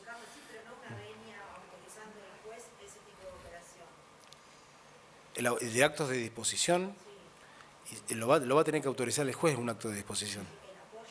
No. No, ni el curador. O sea, el acto de disposición va a tener que venir a pedir al juez la autorización para vender, claro. Pero el tema está quién firma esa escritura. Y si no, los actos de la vida corriente, dale un contrato de locación, vamos a una cosa más. Contrato de locación lo firma el apoyo asistente o el apoyo representante, depende del caso, con el concurso, con la persona interesada o no. Si hay apoyo asistente, con la persona interesada. Si hay apoyo representante, va el apoyo solito a hacer eso. ¿Sí? En el caso del curador, es el viejo curador, más o menos muy parecido a como estábamos acostumbrados a operar con eso. Y hay un par de cositas más. Por ejemplo, nosotros tenemos algunas instituciones que todavía hacen interferencia respecto de lo que era el viejo sistema. Por ejemplo, la inhibición general. La inhibición general, medio que sale como máquina de hacer chorizo, ¿no? Sale la inhibición general. Y resulta ser que si es una restricción a la capacidad, habría que ver hasta dónde es la inhibición general. Sí, porque resulta ser que precisamente algunos contratos puede llegar a firmar, no una inhibición general para firmar cualquier tipo de contrato. Ese es un tema también a tener en cuenta. A mí no me parece mal, por ejemplo, el certificado de... no se llama prontuarial, el otro, el de antecedentes penales, el que se pide, me parece más fácil de obtener que el de buena conducta, pero mucho más fácil. Vos estás en tu máquina en tu casa, te lo mandan al día siguiente, pagás por internet, el otro tenés que ir a la policía, creo que tenés que ir a la calle Bodiolagos, comerte una cola, y la verdad que es mucho más preciso el de antecedentes penales que el de buena conducta, que también tiene su validez, digamos, ¿no? Pero el otro es más preciso, te dice tener un proceso en cualquier punto del país. Y es importante la persona que va a ser apoyo, representante o curador, porque precisamente está administrando, el otro también, está administrando los bienes de terceros, y ahí, de este tercero, tiene que hacer una rendición de cuentas que en general nosotros exigimos que sea anual. Es la mejor forma de controlar las cuentas de una persona, y para controlar las cuentas de una persona, bueno, es importante asesorar a la gente que vaya juntando todos los papelitos. Lo del supermercado, los que sean, ¿no? ¿Por qué? Porque después, si no, algunas cosas vos podés decir que no las tenés documentadas, pero no todas. Y al igual, un poquito de coherencia, está bueno decirle a la gente, qué sé yo, si vos tenés una persona que desgraciadamente se alimenta por sonda y traes como rendición de cuentas, no sé, una gran cantidad de comida comprada, uno puede llegar a entender que las personas que lo cuidan también... hay ciertos sistemas de razonabilidad, pero hay algunas cosas que son muy groseras, y el Ministerio Público, a la hora de revisar esas cuentas, las va a observar. De igual modo, vamos a ser totalmente claros respecto de esto. Una gran cantidad de restricciones de la capacidad la hace gente que está al cuidado de su familiar y necesita la restricción, la declaración, para poder percibir una pensión, para poder percibir una jubilación, para poder hacer las cuestiones más básicas de la vida. Y esa persona va a tener una rendición de cuenta acorde a lo que gasta, y en ese punto también hay cuestiones de razonabilidad por parte del Ministerio Público y por parte del juez, que no es la misma exigencia que vos le vas a exigir a un mandatario en un fuero civil y comercial. No es exactamente lo mismo. Hay de todo, obviamente, pero la verdad es que la gente que entra por defensoría, digamos, a hacer la tutela de estos derechos, busca en general este tipo de situaciones. Y en general es cierto, son gente que se hace cargo de su familiar enfermo, ¿no? Esa es la realidad. Pero bueno, los casos excepcionales son los que desvirtúan el sistema. O sea, recién Susana decía, viene con pedido de estampillado del Colegio de Médicos. Y creo que lo hablamos en una de las charlas iniciales. Eso lo inicia Ricardo Duto, que ustedes saben que Ricardo no recuerda cuando empezó a ser juez. Es juez, yo estoy acá, no tengo ninguna incapacidad. Y bueno, después no sé cuál fue la derivación penal del tema, pero había habido, no sé si te acordás de eso, el certificado era... Estaba en la primaria, ¿no? Bueno. ¿Ustedes tienen algo más para eso? Gabriela, ¿querés venir a contarnos? Mire, nos corremos un chiquitín. Así es. Y a ver la experiencia que tenemos. Y en esto que va a explicar, nosotros tenemos que tener en cuenta que muchas veces los ordenamientos normativos se cruzan de una forma un tanto extraña, digamos, ¿no? Y hay algunos organismos públicos que tienen su propio ordenamiento normativo. No sé ustedes, yo trabajé 2 años en el Ministerio de Educación, y hay veces que hay cosas que vos decís, pero ¿y el Código Civil, por ejemplo? ¿Qué sé yo? Dale, un chico que va a una escuela que tiene 6º año, imagínate, o un instituto público del profesorado, y el loco tiene 18 años, ¿no? A ver, el ejemplo sería, convive una persona de 18 años con persona de 17 años. Entonces, por ejemplo, para hacer tal cosa le piden la autorización de los padres. Sí, pero tiene 18 años, no requiere la autorización de los padres. No, el reglamento dice que tiene que traer la autorización de los padres.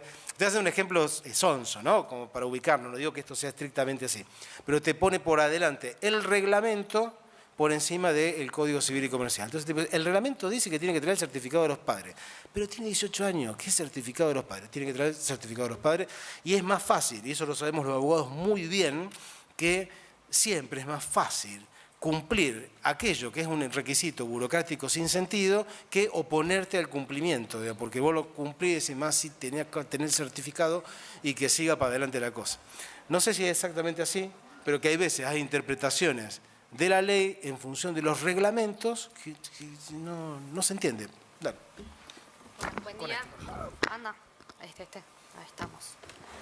Bueno, yo vengo de parte del Centro de Estudio y Debate de Seguridad Social de acá de la Universidad Nacional. Gracias, Marcelo, por el espacio. Creo que nos va a servir tanto a los profesionales que ejercemos como a los funcionarios mezclar un poco las herramientas para hacer un poco el ejercicio lo más llano posible, sobre todo para la gente que tiene una discapacidad que ya de por sí tiene una vida complicada. Si además le sumamos complicaciones en los trámites, aún peor. El Centro de Estudio tiene como objetivo analizar, debatir y masticar un poco las normas y las circulares que van saliendo por parte generalmente del ANSES, pero de cualquier organismo previsional. Este año nos dedicamos bastante en varias jornadas a analizar una normativa nueva que salió en diciembre, que es la 30 del 2021. Es una resolución que lo que busca es unificar criterios y ajustar pautas para que, como decimos los previsionalistas, cada ANSES tiene su librito. Cada vez que tenés que iniciar un trámite tenés que averiguar qué pide esta ANSES, qué pide la otra, porque todos tienen un criterio distinto. Entonces, la idea de esta resolución es unificar criterios para evitar que se denieguen beneficios que no corresponden a la denegación, para evitar generar litigiosidad o demoras en las resoluciones. Y obviamente siempre teniendo en cuenta el fin último, ¿no?, que es cubrir riesgos de ancianidad y subsistencia de las personas que lo necesitan.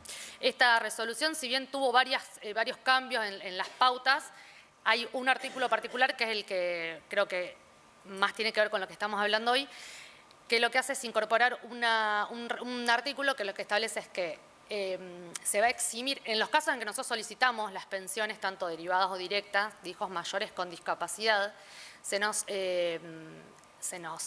exige que demostremos que la persona tiene un 66% de incapacidad. En esos casos lo que se hace es otorgar un turno a las comisiones médicas que van a evaluar por medio de una junta el porcentaje que le corresponde a la persona. Este artículo lo que hace es eximir justamente de la intervención de las comisiones médicas para aquellas personas que ya tienen otorgada una sentencia que declara la incapacidad y que en esa sentencia se establece que el origen de la patología es anterior o por lo menos contemporánea al hecho que genera el beneficio. Es decir, si la patología es anterior a, por ejemplo, el fallecimiento del papá, y lo establece específicamente la sentencia, hace que entonces se exima a la persona de concurrir a la comisión médica. Esto para nosotros esta resolución, digamos, vino a allanar un poco el camino. Nosotros no buscamos, obviamente, que restringir la autonomía o la capacidad de las personas, porque sí, para evitar ir a la comisión médica, sino que en los casos en que realmente corresponda una restricción de la capacidad, las sentencias tengan varios puntos bien específicos y detallados para evitar que después la ANSES nos pueda cuestionar o que te falta este punto o que la sentencia no menciona este otro y sigamos dilatando el proceso de conseguir la pensión, que en definitiva es lo que buscamos. Esta misma resolución establece que la sentencia tiene que establecer 4 puntos indispensables para poder eximirnos de ir a la comisión médica, que son obviamente el diagnóstico y la patología de la persona, la época en que empezó a ser evidente o que se originó el hecho incapacitante, esto justamente para saber si es anterior al hecho que genera el beneficio, los recursos sociales, familiares, económicos, el entorno en el cual la persona convive y tiene, el régimen de protección que se le va a otorgar y, por último, la autorización tanto para tramitar como para percibir haberes previsionales. Yo creo que además esto trajo beneficios inclusive para la familia, ¿sí? que intenta estas pensiones para sus... Generalmente son hermanos o generalmente no, casi siempre son para los hermanos, ¿no? Porque fallecen los padres y ese hermano con alguna discapacidad de salud mental queda completamente desamparado, vivían y estaban a cargo, tenían un estado a cargo de los padres y es gente que no trabajó nunca, obviamente por cuestiones de por su incapacidad. Sí. Tengo una pregunta porque yo previsional cero, ¿no? Pero vos estás hablando de cuando el papá tenía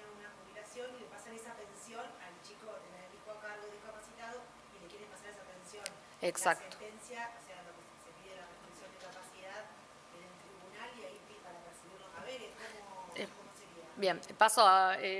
hago la pregunta que hace por si no se escucha. En casos que, claro, la persona vivía, el papá tenía una jubilación, percibía una jubilación, tenía a cargo a su hijo por la incapacidad que tenía, fallece el papá y se tramita la pensión, ¿sí? Todos los hijos con mayores de edad que tienen una discapacidad y que pueden demostrar que estaban a cargo del padre, ¿sí? Económicamente, dependían económicamente del padre, se puede solicitar la pensión de ese papá.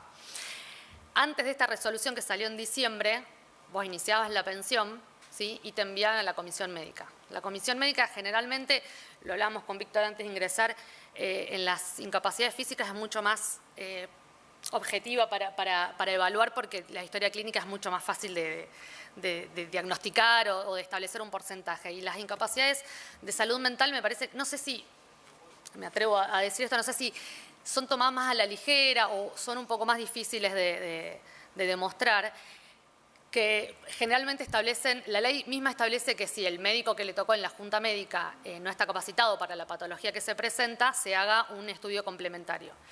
Normalmente el estudio complementario que, por lo menos en mis casos he visto, son psicodiagnósticos de 4 oraciones, que deben ser 4 preguntas genéricas que se le hacen a todos y que después nada tiene que ver con la patología real que tiene la persona. Entonces lo que hace esta resolución es establecer que si la persona tiene una sentencia que declara la incapacidad y que esa sentencia además establece que la incapacidad es anterior al hecho, por ejemplo, el fallecimiento del padre, se exime de que concurra a la comisión médica y ya se sobreentiende que, digamos, como tiene la sentencia que declara incapacidad es porque hay un equipo interdisciplinario que lo evaluó correspondientemente. En mi caso en particular he podido comparar dictamen de la comisión médica con un dictamen de un equipo interdisciplinario y no tiene pero nada que ver una cosa con la otra en la manera en que se toma el caso, ¿no?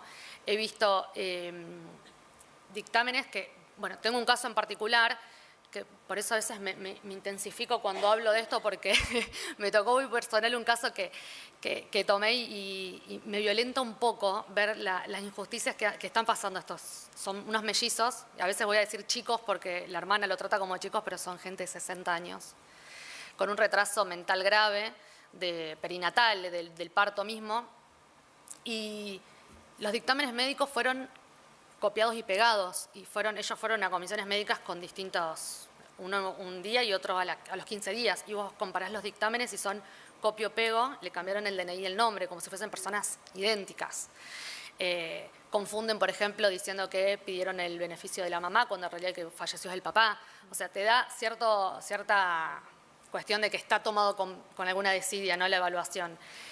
Y hacen afirmaciones de las cuales, bueno, ni hablar que el profesional no se individualiza correctamente, te ponen un apellido, no sabes ni la matrícula ni el nombre que lo evaluó, y mucho menos los test o los diagnósticos que le hicieron para llegar a esas conclusiones.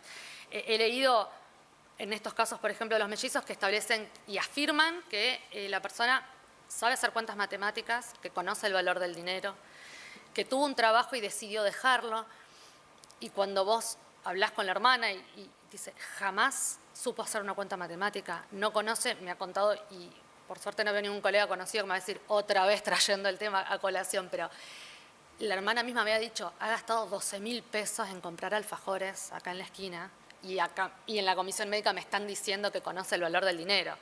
Entonces, un poco como decía Marcelo, tenés que salir al pasillo a decir no soy competente, en el caso del juez, nosotros tenemos que salir a decirle, el dictamen dice que tu hermano conoce el valor del dinero y que la hermana te diga gastó 12.000 pesos en alfajores, que me vengan a decir que conoce el valor del dinero.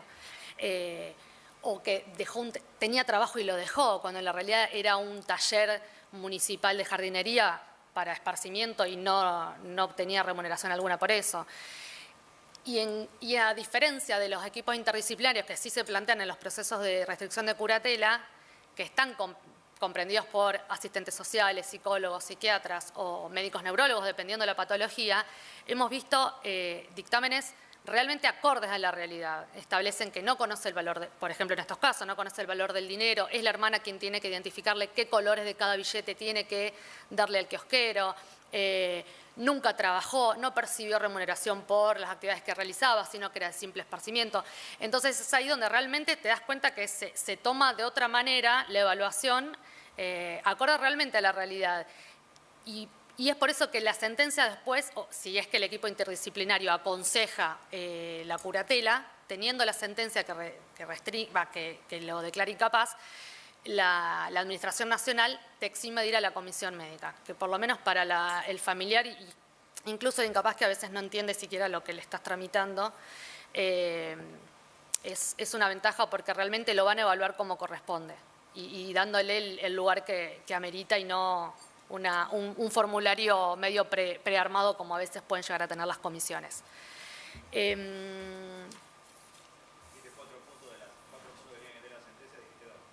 ¿Dos dije? No. La patología o el diagnóstico, la época en que se produce o se empieza a manifestar la incapacidad, los recursos sociales, familiares del entorno de la persona con incapacidad y el régimen de protección que se termine decidiendo. Y agregamos además que el ANSES lo pide, es la autorización expresa para tramitar y para percibir. Para que después nosotros, terminado todo el trámite de la pensión, no venga la ANSES a decir, bueno, perfecto, le corresponde, pero todavía no tenés la autorización para ir al banco a retirar el dinero. Entonces, que la sentencia ya salga con eso sería ideal.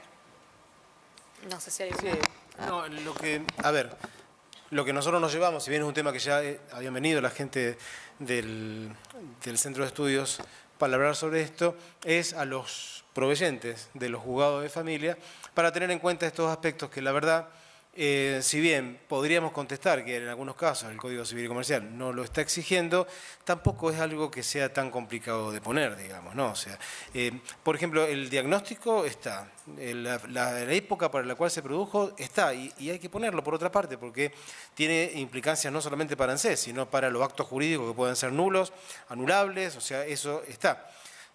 Paréntesis, la forma de establecer cuál es el grado de capacidad de una persona es pedir una partida de nacimiento. O sea, si vos querés saber si una persona tiene una restricción a la capacidad, tenés que pedir una partida de nacimiento. Y acá, si yo quiero establecer como abogado, cuando un acto jurídico celebrado por una persona con restricción a la capacidad fue efectuado cuando ya padecía esa restricción o no, lo puedo llegar a tener también dentro de lo que es el dictamen del equipo o del cuerpo interdisciplinario de peritos. La autorización para percibir haberes, la verdad es que se va a desprender de la misma restricción y la verdad es que es cierto, alcanzaría tan solo con las disposiciones generales diciendo, a ver, esta persona puede administrar hasta 10.000 pesos y en adelante lo administra el curador o el apoyo, mejor dicho, en este caso, en el ejemplo sería el apoyo, nada obsta al juzgado de decir autorízase expresamente al apoyo a percibir tal y tal cosa. Digamos. No es una cosa que sea tan complicada de hacer. Así que lo que vamos a hacer respecto de eso, trasladándoselo obviamente a los jueces, que ya lo hemos estado hablando esto, es esa posibilidad en esos casos de incluir esos aspectos cuando sean así solicitados, ¿no? No me parece que nada de lo que esté en la resolución sea incompatible con las cosas que podemos llegar a hacer. Esto lo hace el tribunal en forma cotidiana. A ver, y en esto pasa también los criterios que nosotros venimos sustentando. Nosotros estamos para solucionar a la gente los problemas y no para complicárselo, digamos, ¿no? O sea, la idea es solucionar problemas. Hay una cosa que es eterna y con esto vamos... Vos no sé si tenés otra cosita. No, quería aclarar que en caso de que se disponga el sistema de apoyo, la ANSES no te exime de ir a la comisión médica. Ahí, de todas maneras, tenés que pasar por la comisión médica. O sea, solamente frente a la sentencia que te declara la incapacidad, ya entiende que el porcentaje que ellos requieren estaría dado. O sea que sería, en teoría, en la menor cantidad de casos, porque en teoría tendría que ser todas restricciones y pocas de incapacidades. No sé si será tan así la cosa. Pero bueno, termino con esto. Perdón, había habido un par de preguntas. Bueno, la de Livia ya la contesté. Y Livia creo que se refiere también a los casos de discapacidad física, Livia Podestá me refiero, discapacidad física con discapacidad mental. O sea, dice, bueno, el problema son los grises, es cierto. O sea, hay situaciones que son un poco que no se sabe hasta dónde es una discapacidad física y hasta dónde hay quizá una discapacidad mental. Y Alejandro de Arroyo Seco nos dice que el tema de la jerarquía constitucional de la Convención de de los derechos de la persona con discapacidad, la declaración de jerarquía constitucional en realidad no la pone por sobre la Constitución, ni tampoco, quizás entiendo eso Alejandro, si bien está en la misma jerarquía, evidentemente no deroga ninguna de las normas constitucionales. De igual modo, yo creo que esto también se ejerce con los pies en la tierra, digamos, ¿no? O sea, hay que ejercer de modo tal de aplicar la Constitución, la Convención en su jerarquía y, en primer término, la legislación de base. Termino con esto. Hay una situación que creo que todavía se reitera. Ustedes díganme si eso sigue pasando o no. La Asociación Rosarina de Fútbol exige para inscribir a los chicos, no sé, para registrarlos, el concurso de los dos, del papá y de la mamá y la mamá, o del papá y del papá si es que lo tienen, de los dos. Cuando en realidad el Código Civil y Comercial te dice que con uno solo alcanza. Cada vez que hacen ese tipo de pedidos, sale por parte del juzgado, pueden salir darle dos alternativas. El ejemplo lo digo por esto. Puede salir una alternativa que diga a los solicitados no al lugar por manifiestamente improcedente y le jodiste la vida a la gente, porque con eso no hace nada. Cuando vaya a la Asociación Rosarina de Fútbol, decir el nene hoy no juega y ese pibe se va a quedar esperando entrar porque no va a jugar. O le podés hacer lo mismo diciendo que el pedido es manifiestamente improcedente porque pasa tal cosa y por ende debe considerarse autorizado el chico para jugar. Entonces dijiste lo mismo, pero le permitiste entender de qué se trata. Lo extraño de esto es que no se logra entender. Y siguen apareciendo los mismos pedidos. Por eso reitero, muchas veces, como nosotros tenemos que trabajar no por la ley, sino por la gente, tenés que andar haciendo algunas cosas que en un examen estricto del derecho no es estrictamente correcto, digamos, no correcto, sería más que suficiente. Y acá más o menos lo mismo. Es cierto, con la disposición general diciendo tiene una declaración de incapacidad, se entiende que ese curador tiene la autorización necesaria para andar cobrando los haberes. ¿Sí? Pero eso es una interpretación. El organismo interpreta otra cosa. Bueno, alcanza con ponerle que se encuentre autorizado para percibir los haberes. Nos vemos en un ratito con violencia de género y violencia familiar.